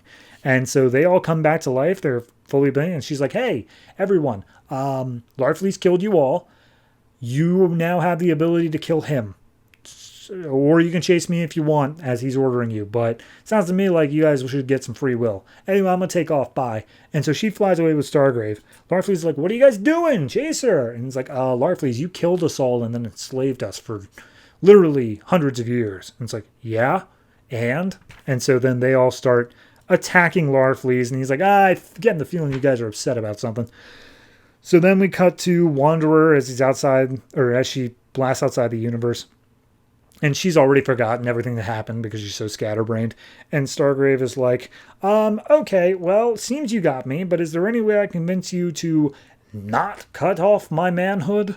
And she's just like, well, I mean, as long as you just follow orders, I guess, yeah, we could leave it on. That sounds fair enough. And he's like, oh, thank God. Okay, yeah, no, totally cool. I'm your butler now. Let's go explore the universe. And so they fly off into the distance. We might be done with Stargrave. I'm not sure. I feel like there's more to be told with him. I don't think we're totally done. Obviously, we're going to see Wanderer again, but like, even if we don't, if we just completely pivot this story to, okay, now Larfleeze is fighting against the constructs inside his ring, and we don't have the straight man to play off of anymore, I still think there's good humor in this book. I don't think it requires Stargrave to be funny. It helps. It always helps to have a straight man to play off of, but I think this has good enough beats to it. It's a very funny book. I'm not saying it's unenjoyable. I do think that the story is kind of all over the place and a bit lackluster. This is not a book you read for the story. It's a book you read for the comedic beats. It's a Deadpool book, more or less. Beyond that, it's fine. It's a perfectly serviceable issue. I think that having the joke run the entire time of castration might have worn a bit thin by the end, but it was okay. I'll say this is probably a solid 6. I don't feel comfortable going above that, but it isn't a bad book. It's not something with a lot of prestige to it. You know, it's just one of those funny little books you pick up and you might get a chuckle out of, and I'm not going to pretend it's anything more than that.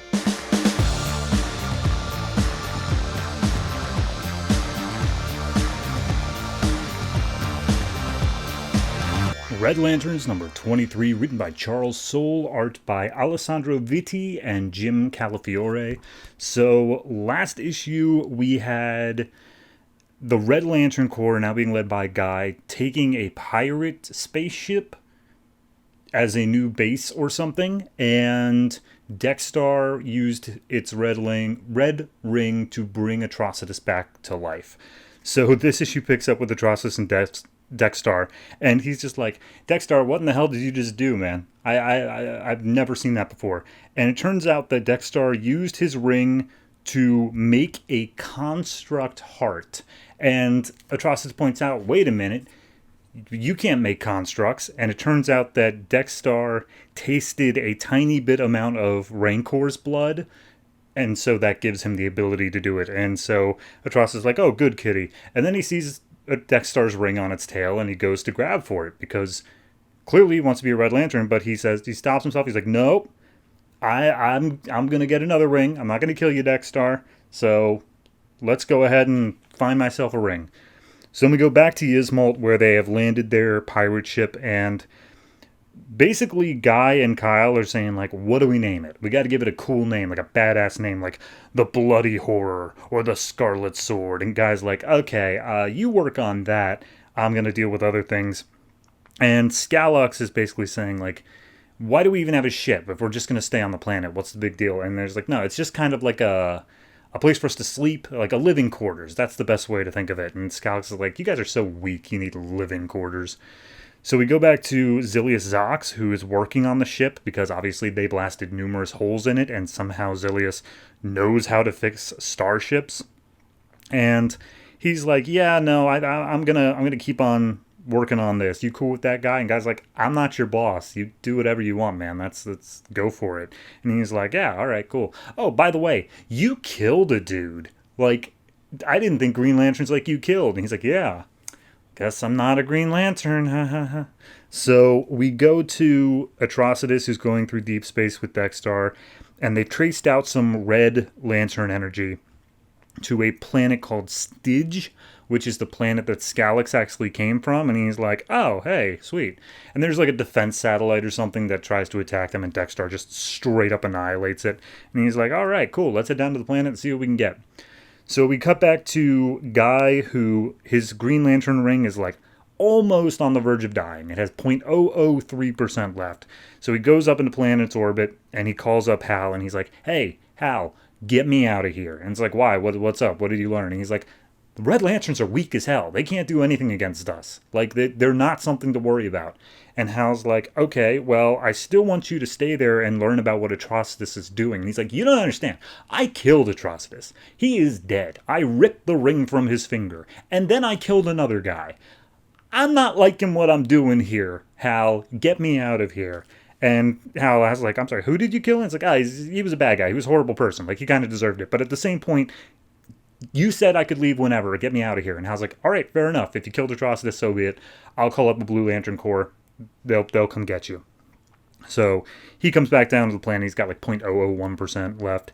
And then we go back to Atrocitus, who is in the central city of Stygia. And the guy who actually caused Skallux enough pain and rage and stuff to get him to become a Red Lantern is talking. He's saying like, oh, we've got ourselves this power source. We need to investigate it more. Like, tear it apart, but don't kill it. Don't destroy it. And Atrocitus reasons like, oh, okay, I sent out 10 rings. They must have intercepted one. I'm gonna go get that ring. So he busts in through the ceiling, just immediately starts going after them, and he sees that they don't have a ring. They actually have the red entity of the Butcher, like the ring entity. So without his ring, Atrocitus is still beating the ever-loving crap out of everybody. Dexstar does so as well. And Atrocitus comes up to the Butcher, and he's like, hey, Butcher, you know who I am. I know who you are. I need to take care of this now, okay? I'm going to help you. And he takes his hand and, like, plunges it into the Butcher's skull, and Butcher starts freaking out, and he's like, I get it. You want to leave, but, like, this is the only way. We have to do this for blood stuff. So Dexstar gets knocked down in a like surge of power or whatnot. When he looks up, Atrocitus has regained his Red Lantern abilities and also 2 horns, and he has like goat hooves now. He's the devil. He is quite literally the devil. And he's like, all right, cool. I've got the Butcher inside of me. I'm the living entity of it. Let's go back to Yzmalt and take care of our problems there. But before he leaves, the guy who like made Skallux's life miserable, he's like, wait a minute, you can't take that. That belonged to me.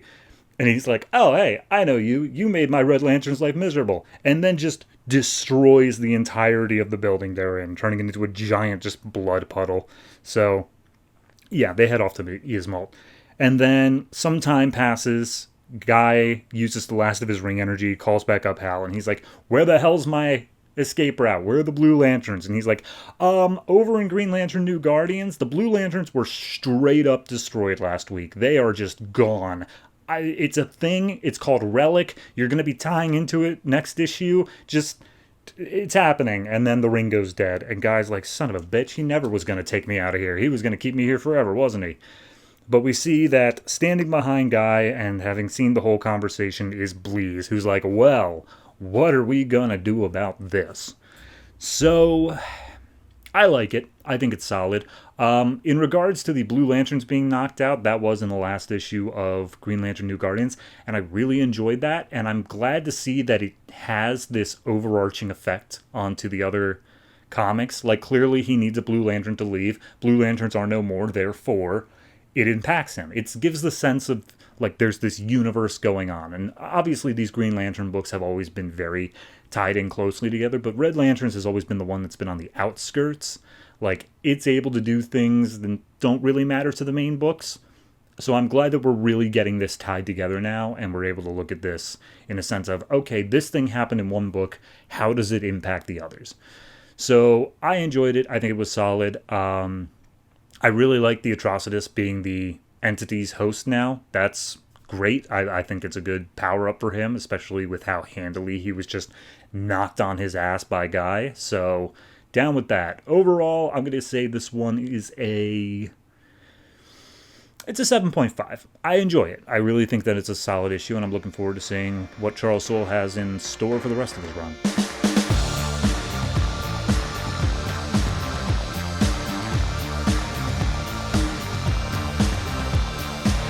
Aquaman number 23, written by Geoff Johns, art by Paul Pelletier. So, last issue we had the dead king, the true king or whatever, take over Zebel. He is ruling them now, and also Atlantis was being attacked by the Scavenger. So, this issue opens up with Aquaman a little bit injured, and Mera just swimming away, just running away as fast as they can, and they point out, like, okay, how do we get out of here? How do we leave Zebel? It's like, well, to open up the portal, I can open it up, but Nereus, the guy who is, the one with the beard, he is able to close it just as well. And Aquaman asks, hey, by the way, who was that guy? Well, he seemed pretty important to you. And it's like, yeah, I was kind of his fiance for when I was going to return. And he's like, oh, you think maybe I should have known about that at literally any point? And he's like, we'll talk about it later. So she tries to open up the portal, and he tries to close it, and it's just a whole thing where they're pushing, they're racing against time, and of course they manage to make it out. So they end back up in the Bermuda Triangle, and Aquaman just right away lays down the law of, like, look, Mera, hey, whatever it is you're scared to tell me, don't worry about it. I love you no matter what, okay? We cool? And so they kiss, and then they start swimming away, and it's like, cool, we gotta go to Atlantis, because if there's one thing I can count on for the people of Atlantis, we got to go to Volco, we got to figure out what's going on with the dead king, and we got to raise an army, because even though they may not like me, I'm still their king, and they always obey their king. So then we go to the three that are up on land not obeying their king, and they're trying to break out Orm. We got Merc, Tula, and Swat, I believe his name is, and they're outside of the Bell Reef prison, and Merc's basically just like, okay, let's go in, let's get him. We're just going to have to, like, kill a few dozen humans that are guarding him, and no problem at all. And Tula's like, that seems like it's only going to cause more problems. Maybe we shouldn't kill more humans. Let's do this more stealthily. And he's like, it doesn't matter. Regardless, we're going to go in and we're going to get him. If anybody stands in our way, we're going to kill them. And SWAT kind of says, like, okay, now hold on. If you don't back down, Merc, I'm going to reveal why you hate humans so much. And he just starts shouting at SWAT, and they all start bickering until finally Tula gets like a telepathic thing saying that Atlantis is under attack and they got to figure out, are they going for Orm or are they going to save Atlantis? So at this point we see the leader of the army, is just like fighting against all the Scavengers people. And the rest of his army is like, where is our king? Has he already betrayed us? Has he already left us to die? And Ern's like, no, he hasn't. He's right there. And he swims in with Mera. And of course they start firing at Mera as well. It's like, Zebellian traitor. And Ern just smacks him upside the head and says, like, stop that. That's your queen. Now go ahead and fight. So of course Ern, being so super cool and awesome and stuff, he sees a torpedo approaching Aquaman, and so he gets in the way. Ern is dead, and Aquaman is not happy about that, but now he's definitively in charge of the army, so they say, what are we going to do? And he says, we got to fall back. And everyone's like, what? Fall back? Why? And it's just like, don't ask questions. I am your king. We're falling back. So they start all moving out of Atlantis. The scavengers are like, what's he doing? Are they giving up the city? Is this literally happening right now?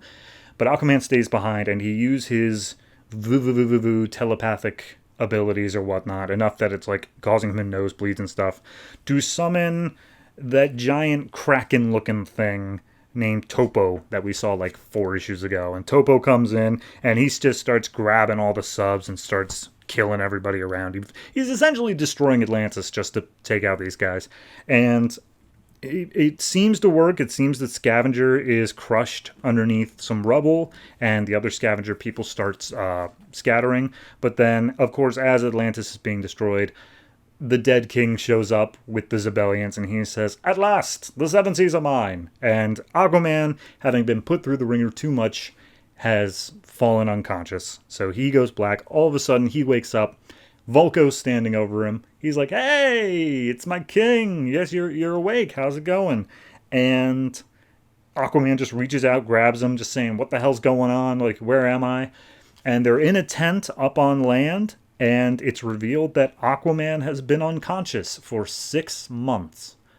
So now he's got a beard, because I was wondering when we were going to get to the bearded Aquaman.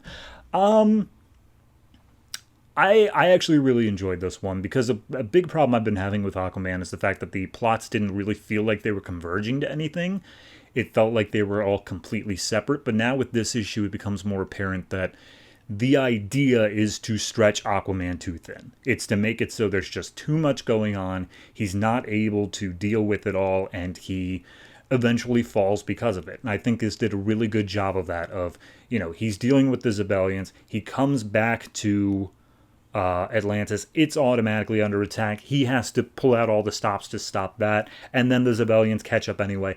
It did a great job of giving this idea of he just is unable to deal with it all, no matter how hard he is trying. So, 6-month time skip, I'm up for that. Obviously, next month is Villains Month, so already we're going to have a month off, so we'll see what happens in issue 24 with that, but I don't know. I think it was a solidly written issue. I think it did a good job of bringing everything all together. We'll see how it's handled post-time skip. Obviously, they could say, like, oh, here's the consequences of all these things that happened. Or they can say, yeah, no, everything's kind of at a standstill. Or even that we just didn't want to continue some of this stuff. So whatever they choose to pick up, we'll see how it goes. But for this one, I'm going to say this is a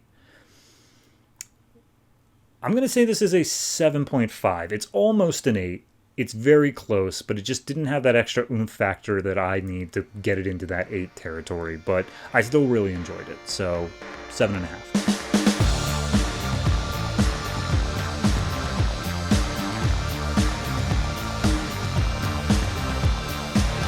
The Flash, number 23, written by Francis Manapul and Brian Buccellato, art by Francis Manapul. So this issue, last issue, there was a 3-way standoff between Reverse Flash, Flash, and Dr. Elias. This issue is just the same. Like, barely any forward progress is made, so it's very quick to cover. So, Reverse Flash is going up against Flash, and Flash is like, I don't know who this dude is. Like, what's going on with this guy? I don't even know why he's pissed off at me. So, they fight as Dr. Elias is trying to blast them with a Speed Force removing gun, and that's happening. We cut over to the Central City Crime Lab, where Iris is still sitting under armed guard, and Patty's like, hey, I got my parents' anniversary tonight, I'm a dip, they'll take care of you. And Iris is like, is Barry going to be there? And she's like, I don't know. He is also under armed guard, and definitely not being the Flash. Anyway, bye. So she leaves, and then on the computer, they were running the DNA they found at the scene, and it comes up with a match.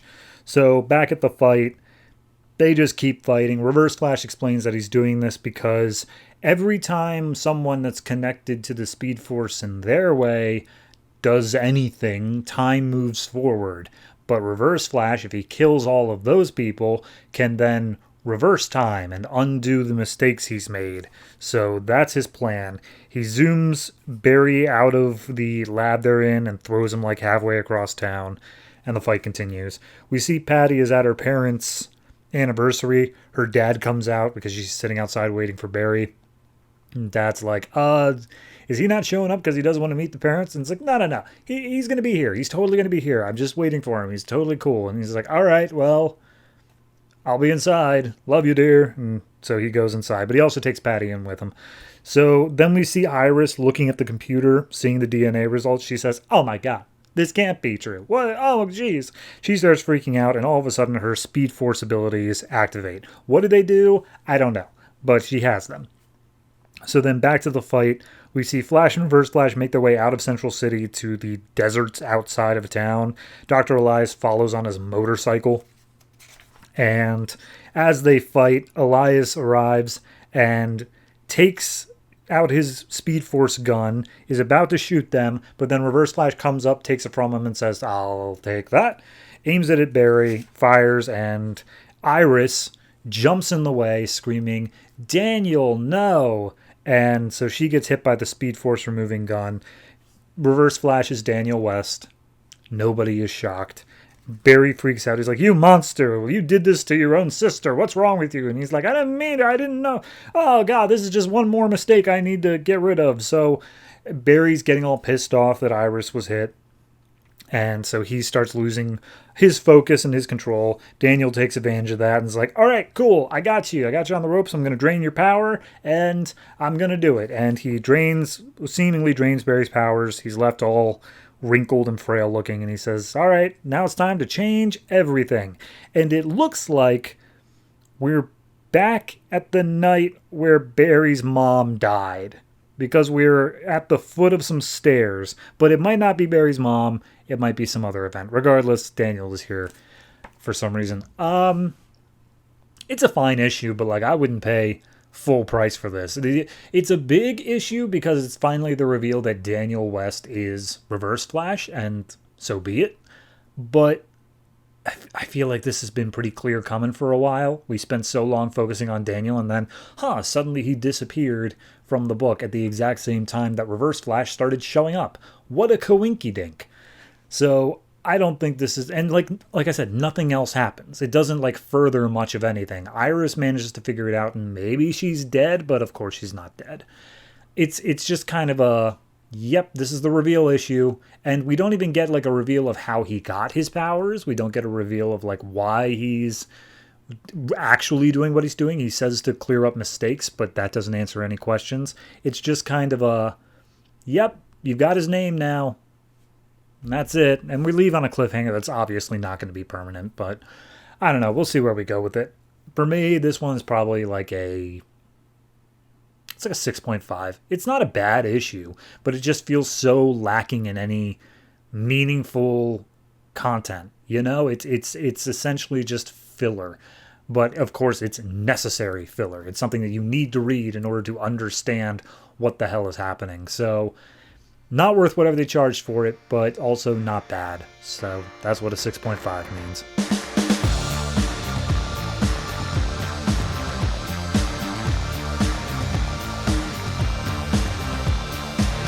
All-Star Western number 23, written by Justin Gray and Jimmy Palmiotti, art by Moritat. So last issue, we had Jonah Hex stumbling across a burglary in the present day, and he just goes in and starts like killing all the burglars, and that was just a whole thing. Also, Dr. Arkham now believes that he actually is the real Jonah Hex from back in the day. So we see a walkthrough of everything that happened last issue and how like it wrapped up. They killed a bunch more people, and then he got back in the car and drove away with Arkham. And the narration is from Batman saying, this guy gave me some information saying that he owns part of my great-great-grandfather's casino that we sold off to the Cobblepots shortly after. He should have no knowledge of that, but he does. So I have to be forced to accept that this guy might be telling the truth. And he hears on the police scanner a call for Jonah Hex is at this location or whatever, so he heads out. So we see Hex and Arkham driving away from the scene, and Arkham's telling them, like, Hex, you can't do that. Like, you can't just kill people. And he's like, I have a right to defend myself, don't I? And it's like, yeah, but not like that. Like, you can't just kill people. It's like, they're bad guys. Don't these superheroes kill people? It's like, not really usually. And he's like, all right, whatever. And he says, like, yeah, there's still cruelty. There's still, like, bad things in the future. But, like, we've made progress, like, civility and stuff like that. And Hex points out, those guns were a lot easier to control. Like, they were a lot easier to use. Seems like you made great strides in weaponry as well. And he's like, fair enough. Okay, look, what's your plan? And Hex is like, I just want to go back to my time. I want to find Booster Gold and then get him back. And it's like, okay, where is he? And he's like, I don't know. We got separated. And it's like, fantastic. Well, I think you're going to have to accept you're going to be here for a while. And Hex is like, okay, regardless, I think we just need to go and have a drink. I think that's the only thing I really want to do right now. And Arkham's like, dude, you're a fugitive. You can't go anywhere right now. And he's like, okay, well, then we'll keep our heads down until all of it blows over. He's like, it's not going to blow over. Dude, do you not understand how this is working? But regardless, Hex convinces him to pull over and they go inside a bar. So as they're sitting there having a drink, Arkham's trying to convince them to come back to Arkham Asylum. And he's like, no, I'm not going back there, man. And a group of rowdy-looking guys come up and they start talking to Hex. And they're like, hey, man, wicked scar on your face. What's with the get-up? And they keep trying to talk to him. And Hex is like, I'm sorry, are you looking for trouble? And honestly, for me as a reader, it didn't seem like they were. But regardless, they start causing trouble at this point.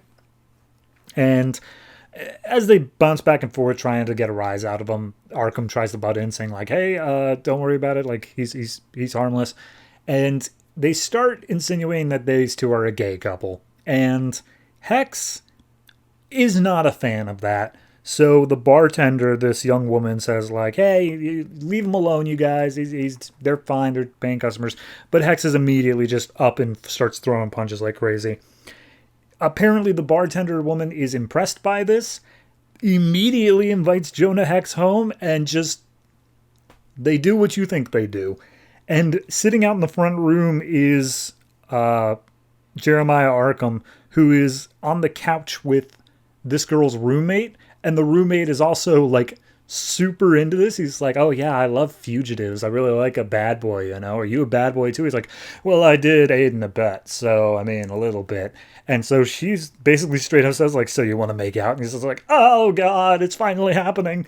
So we cut inside of the girl's bedroom where Hex and her are smoking and having some drinks. And basically she just explains the whole thing of like, yeah, no, our generation's totally screwed. We've got all this like economic collapse and stuff like that going on. It's horrible here. Are you actually from the past? And it's just like, yeah. And she's like, oh, I would have loved to have been back there. It's like, I don't know. This stuff in modern day doesn't seem too bad. I mean, it stinks around here, and you guys are actually like entirely too much noise, but it's fine, I guess. And he makes like a thing of like, oh, and there's still beautiful women around. So at that point, he basically, he gets an explanation of, yeah, modern days, like, women have the vote now, and also gay marriage is a thing. And she basically probes him on, like, how do you feel about gay marriage, Jonah Hex? And Hex responds with, like, I don't care about marriage at all. Like, if two guys want to be at it, so be it. I don't care. But, like, marriage seems stupid to me. And she's just like, fair enough. But, like, just wanted your input on that. And then Hex lays out more of, like, yeah, no, this country has its own problems. It always has, even since my time, of like, these rich people or whatever are taking advantage of poor people, and then there are criminals who are killing people left and right, and it's like all this other stuff. And he's like, yeah, no, that's still a problem. We're still dealing with it. And he's just like, yeah, that's why all I care about is having my gun, my horse, and a good woman. That's all I need. So she heads out, and She takes the car, which obviously they stole earlier on, to a chop shop so that she can get a replacement set of wheels. They get a minivan out of it. And as they drive around, they come to a parade for like cancer cures and stuff like that, like a March for the Cure sort of thing. And she comes out and she's like, yeah, my mom died of breast cancer. By the way, her name is Gina. She only introduces herself at this point. Gina's like, yeah, my mom died of cancer, and I'm always happy to support these things to search for a cure. And Jonah's like, oh, okay, whatever. So as they are here, this car comes barreling through the crowd and starts essentially running people over. Jonah reaches for his gun, which he doesn't have. He looks nearby. There is a gun shop. And Jeremiah's like, don't do it, man. And he's like, people are getting killed out here. I got to do something. So he goes in. The moment he opens the door, the guy just hands him a shotgun and is just like, go for it. Do it. So he steps out. This guy continues to barrel through the crowd. He hops out. Apparently, he's upset about his wife wanting a divorce, and she's here wherever she may be. And Hex just sees him. They have a short little firefight, and he just shoots him in the head. And the gun shop owner's just like, oh, geez, I've never seen someone shoot like that. And Hex immediately says, all right, everybody, like, we got to get these people help, everyone who was run over. So we see them introducing medical stuff and trying to get people safe. Ambulances pulling up until finally some cops surround Hex and take him in. So at this point, we see Arkham trying to explain to some agents or some detectives. Their names are literally Dunning and Kruger. And they're saying, like, no, this guy, he stopped them from doing bad things. Like, he stopped a killer. He was going to kill a lot more people. And it's like, yeah, well, he's also supposed to be in a medical asylum. And he committed manslaughter. Regardless, the crime was still committed. So we've got to take him in at the very least. And Arkham's trying to explain, like, no, you don't understand. This is, even if he's mentally ill, he's not supposed to be here in jail. Until finally, he's not making any progress, and in through the doors walks Bruce Wayne with a team of lawyers saying, we're here to represent Mr. Hex. Where is he? So that's the book. I mean, I think this issue's primary focus was a lot of, hey, we still have problems in the future, and Hex is learning that he's going to have to deal with them as well. And then we get a bit of a backstory on how does Hex feel about certain modern day things. Like, how does he feel about, like, gay marriage and stuff like that? And it's a fine issue. It's basically just the exploration issue. It's setting up these new characters of, like, Gina and such like that. I like it. I think it's a fine issue. I don't think it really did a whole lot in terms of furthering the plot. And there was like 2 or 3 very large 2-page spreads where not a lot was happening. So iffy on that. I do enjoy Arkham being flustered around this woman coming onto him. That was a fun little exchange, but beyond that, it's just an average issue overall. So I think I'm going to give this one I'll give it a 6.5. It's fine. It's a fine enough issue. You know what? I'm going to lower that down to a 6. I can't say specifically why, just 6.5 in comparison to other things I give 6.5 to just seems a bit high for this. It's a 6. It's not bad. It's still above that, like, neutral mark, but it is just what I kind of expect right now. And it still feels like we're figuring out what our footing is on what is Jonah gonna do in this modern day story. So once we get that all settled out, I'm sure I'll like it more, but as it stands, it's a 6.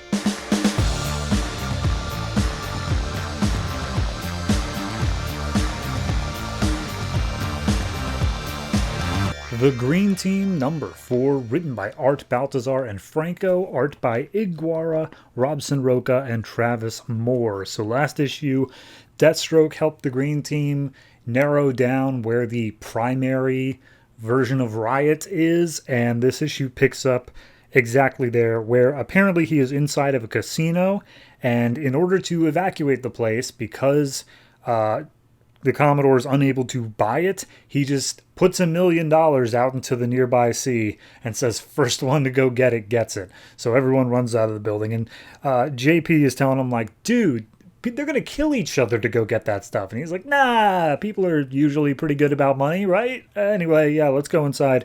This is our only chance, so we got to get in there. And sitting inside, holding one of the blackjack dealers hostage is the primary version of Riot. And he's like, hey, Green Team, I knew I'd meet up with you eventually, but you guys sure did speed that one up. So, yeah, come on by. Let's have a seat. And Commodore basically tells him, hey, what do you want? What is all this about? What do you need? And Riot says, that he was the one who the armor belonged to, the armor that they've all been using. And as soon as he says this, Cecilia just freaks out because obviously she's missing her arm now. It's all robotic. And so she just throws a table over at Riot and starts yelling at him to get rid of this arm now. So he says, okay, if that's what you want, and then just rips off her robot arm, and she kind of goes down for a second. So Commodore boots up his suit, starts throwing punches. Turns out Riot's able to like divide himself like Cell Division sort of style, so he like splits into multiple ones every time they throw a punch. Muhammad sees this all going on, so he's like, I have to help, and he puts on his own suit and tries to jump into the fight. And Commodore explains like, dude, I didn't steal these suits, I bought them fair and square. And he's like, but just because you buy something doesn't mean it's been stolen. The person who you bought them from promised them to me, and then he backed out of the deal. And so when I was torturing him for information on who bought it, I found out it was you. And also I learned this nifty little shut-off code for your suit, so you're unable to do anything. So he shuts off the suit. Meanwhile, Muhammad jumps in, starts joining in the fight, but he is not a good fighter. So he is almost immediately caught up by that. So Riot starts dragging out Commodore outside the building. Commodore's pleading, please stop, I'll give you anything you need. And he's like, I don't need anything. I just want the suit. That's literally all I'm asking for here. But I am going to hurt all your guys. And he says, I don't need money because your mother helped me with that. And I mean, they say it for a while. It's the dad. It's apparently Commodore's dad. That's who this is. Okay, so back inside, a whole bunch of the other Riot people are going up after Muhammad and the rest of the group. Muhammad's bodyguard tells JP that he needs to help, he needs to join in the fight. And JP tries to tell Cecilia, hey, turn back on your armor. Like, you can fight. Go in and fight. And she's like, no, I never want to use that armor again. Like, it's done these horrible things to me. You take it. And he explains, no, it's bonded to you. I can't. And then all of a sudden he uses it. Like, it bonds to him and he's good to go. So he joins in the fight. He starts attacking a bunch of them. We see that he electrifies several of them at once. So using like the pain split thing, it actually causes a good amount of damage even to the original. We see that the original is taking Commodore out onto a speedboat where they are meeting up with like this helicarrier thing. And he just keeps on trying to get the armor off of them. But now the armor is like goopy. Like it starts like gooping around him in tentacle sort of ways, and it says, oh, it's the nanites. The nanites are behind this. So he tries at this point just smashing the armor with Cecilia's arm. Doesn't work, so he's like, all right, whatever. Get him up in the helicarrier. We'll take care of him in there. And once they get up in the helicarrier and start flying away, Commodore pulls out an EMP that he sets off and causes the helicarrier to crash back down into the ocean. The Riot calls him out. He's just like, wow, that took some cojones, kid. Like, you frankly just risked your own life there, and you also disabled your own suit in the process. So, hey, whatever. At this point, a civilian boat comes up to check on them. Riot takes it over, and he's like, okay, I'm done being nice. We're going to go to one of our base of operations, and I'm gonna dissect you. So they go to somewhere in France. And he lays out the whole thing of their family was rich because of Commodore's mother. She was very wealthy. And the husband, Riot, he wanted superpowers. That was his thing. So he used money and such to develop these powers that he has where he's able to split his body. But because of it, he's lost his money, he's lost his wife, he's lost everything. So he developed these suits to then contain it and like cure him of his superpowers now. But in the process, it'll also give him immortality. So that's cool. Oh, also every time he splits, he loses a bit of his own life or something like that. It doesn't get into specifics, but regardless, he's like, I need the suit in order to live forever, and then I can kill you, because if I live forever, why would I need an heir? So he goes after the armor. It starts getting goopy again, but turns out that now the nanites have left the suit and are now in his bloodstream. They're in Commodore's bloodstream. So he's like, well, now I really got to dissect you. All of a sudden, Cecilia's arm starts freaking out. It busts into a million pieces and causes some massive damage. And then the green team shows up again. Muhammad's carrying an item called the Spear of Uru. I don't know what that is. And JP's in the suit just blasting everybody. So Commodore uses his ability to control the nanites to get out of his constraints. He gets up. Riot is going after JP, and he's about to like crush his chest with his bare hands because he's also super strong. And then Commodore just comes up behind him and starts making his body go all goopy too. And he's like, how's that going for you, Dad? And then all of the clones disintegrate, and Primary Riot like falls to the ground in a puddle of goop. And all their suits retract off of them, and JP's like, how are you doing the goopy thing? He's like, I don't know. How are you wearing Cecilia's outfit? And he's like, I don't know. And everyone's just kind of confused. No one knows what's going on. Muhammad says, so is this like normal for the green team? It's like, no, this is not normal for the green team. And Mom's like, okay, well, either way, I'm in. Count me up as an official member here. And basically it just ends with them focusing on Cecilia having lost her arm. And they're just like, yeah, we made it out of this, but did we really make it out unscathed? And it says end, but I know there's like 3 more issues of this. So anyway, don't like the fact it's his dad. That was dumb. That was just really like it didn't even change anything. Like it very much easily could have just been like, I was the one who originally made these suits and you bought them out from under me. And now I'm back for them. Like, the dad thing doesn't matter. Unless we're going to come back to it at some point later. It just seemed like a stupid little addition. Beyond that, I mean, this book has never been very high on my, like, ooh, I'm excited to read this list. There's a reason it didn't get published in trade paperback. It's just there. It's not offensively bad, but, like, I can't say that even going into the next issue, I'm going to remember most of this when we get to it. It's going to be a blur. So I'm going to give this one a flat 6. It's not awful. I want to make that clear. Art-wise, looks great, but like, it's been so much time explaining what it is it's doing, and I still don't feel like I have a good grasp on it, unless it really is just as basic as it seems. In which case, yeah, we could have done better.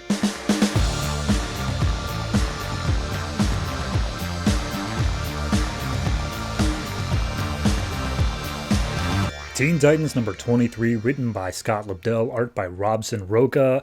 Last issue we left off with, once the Trigon thing was dealt with, a portal opened up in Kid Flash's room and started dragging him in. And this issue opens up with exactly that same thing. He's screaming out for help. No one seems to be around, but then all of a sudden, Wonder Girl shows up with her lasso, gets it around his hand, and is just like, oh, don't worry, Bart, I'll make sure you're not taken. So at that point, we see that her strength is fine, but the floor starts to give way underneath her, and she starts losing ground. So then Bunker shows up, grabs her, and also grabs onto the door frame. But then the door frame starts to give way. So then Beast Boy shows up as a giant squid, suctions down to everything, and keeps track of them. Solstice shows up because she's the girlfriend, gotta be there. And then Superboy busts in through the wall and just like, hey guys, what did I miss? And Red Robin points out, because he's also there, like, hey, don't worry about keeping him out of the portal. The rest of the team's got that. You need to destroy the portal. Use your TK powers on that. And Superboy's like, that's a decent plan. Unless you're still being controlled by Trigon. After all, he made you make out with all those girls in our team. Because we needed to be reminded of that. And then Superboy uses his powers to close the portal. And then Raven shows up after everything's said and done. And he's just like, oh, yeah, good job, team. We did it. And it's like, all right, Raven, thanks. So we cut to somewhere in the 30th century, and we see that whoever was causing this portal, there's just a bunch of people. Like, they don't have names and no discernible features yet, but they're just like, yes, we may have failed this time, but regardless, we are going to see our quote-unquote friend again, and we'll take care of this quote-unquote Kid Flash because he's begging for us to kill him. So we see the rest of the team here, and Raven senses like, the portal was from another point in time. What does this mean? And Kid Flash is like, genuinely, guys, I have no idea. Like, I know I did something, but I don't know what. So this is probably something related to that. So at that point, everyone kind of piles on to Raven real quick because she keeps on, like, stoking everybody. She's just like, yeah, are we sure that we believe Bart? Is he to be trusted? And everyone's like, yes, we believe Bart. Shut up. And Red Robin kind of shuts it down, saying, okay, everyone go to bed. We'll deal with this tomorrow. So the next day, Bunker's talking to Beast Boy, and Bunker's like, yeah, sorry about this team. It's usually a lot nicer than this. And Beast Boy's like, hey, my last team literally died in front of my eyes, so this is still pretty nice. And then Bunker gets a text message saying, he's awake and he's asking for you, and he starts freaking out happy. We then cut to Wonder Girl, who's just chilling out on the pier looking at the boat that they're all supposed to be on. And she's like, yeah, I got some revelations about who my father is, and I don't even know if I want to believe it or not. And Superboy shows up, and he's just like, yeah, that's totally. So, you made out with Red Robin? And she's like, yeah, he's hot. Who would not want to make out with that? And Superboy's like, I wouldn't, for one. And she's like, oh, right, yeah. Here's the thing. I'm not dating him. I am interested in him, but, I'm not, with him, so I can do whatever I want. And he's like, all right, what do you want to do now? And they start making out. So that's a romance going on. We see Red Robin is sitting down with Raven, basically giving her a lowdown on hey, look, you were pointing out flaws in our team and stuff like that, but I want to show you why our team is great together. And he lists off all these positive traits about everyone on the team, not including himself, mind you.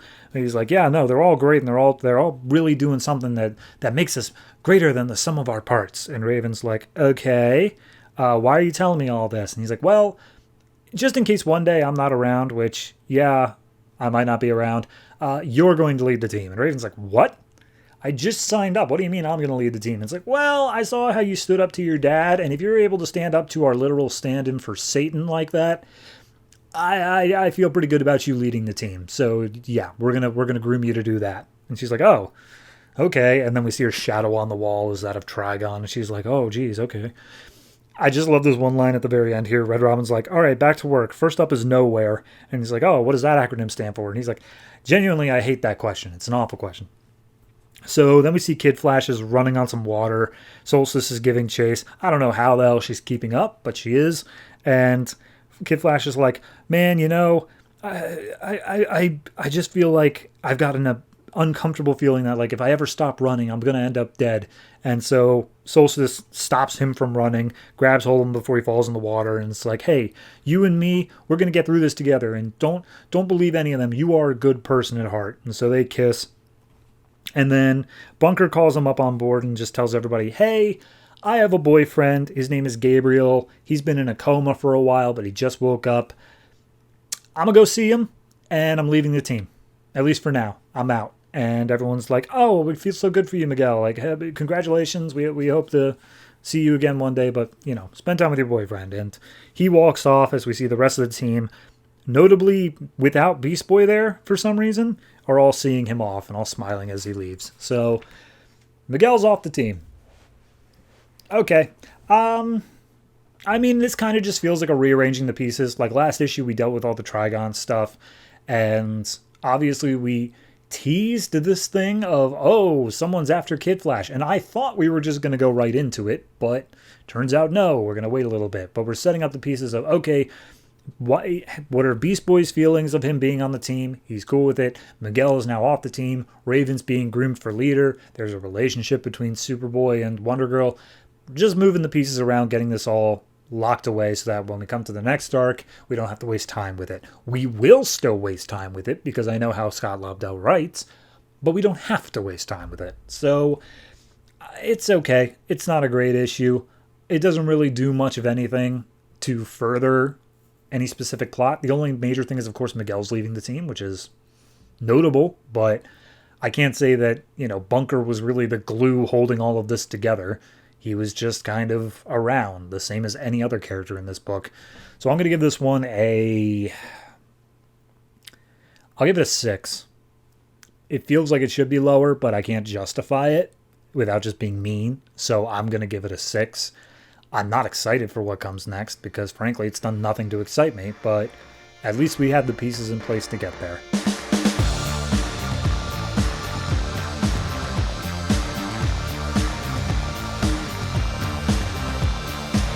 And that's it. That's all the comics that came out from DC Comics this August 28th, 2013. And as I said at the beginning of the show, I was going to save all the mushy-gushy stuff for back here because, as I said, it is our anniversary. It is our second anniversary together, me and you and maybe like the other 12 people who listen to this show. And it really does seem, I know it's, a little bit cliche, like the time has flown by. It seems as though I remember doing last year's anniversary, and I remember that it seems so recent looking back on it now, but I mean, I can't remember back to the beginning of the show. That's all a blur, mainly because of the high stress of realizing that I have committed to reading over 10 comics every week for the next 4.5 years, but that's my problem to deal with, and definitely not the positive notions that I'm going for the end of this show. So, yeah, it's been great. I look forward to doing the remainder of this show, another 2.5 years, 3 years, somewhere in there. But yeah, starting year 3, I'm feeling good. Obviously, next week begins DC's first, as they credit it, universe-wide event of Forever Evil. And for those of you watching the video version, I am going to be reading from this omnibus that DC put out of all of the villains issues in a nice lenticular cover. If you can, let me get some ASMR in there. Hold on. Yeah. So I'm going to be reading from that. It will be awful because you're not really supposed to be able to read from these in any meaningful way, and I have to read a quarter of it every week. So that'll be coming up. But again, I'm looking forward to it because it's big things happening at DC. It's a good way to get into our 3rd year of this show, so I'm into it. And for those of you who saw last year's anniversary episode, I changed my shirt.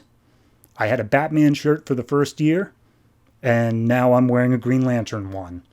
And if you'll bear with me, I can change to my new shirt.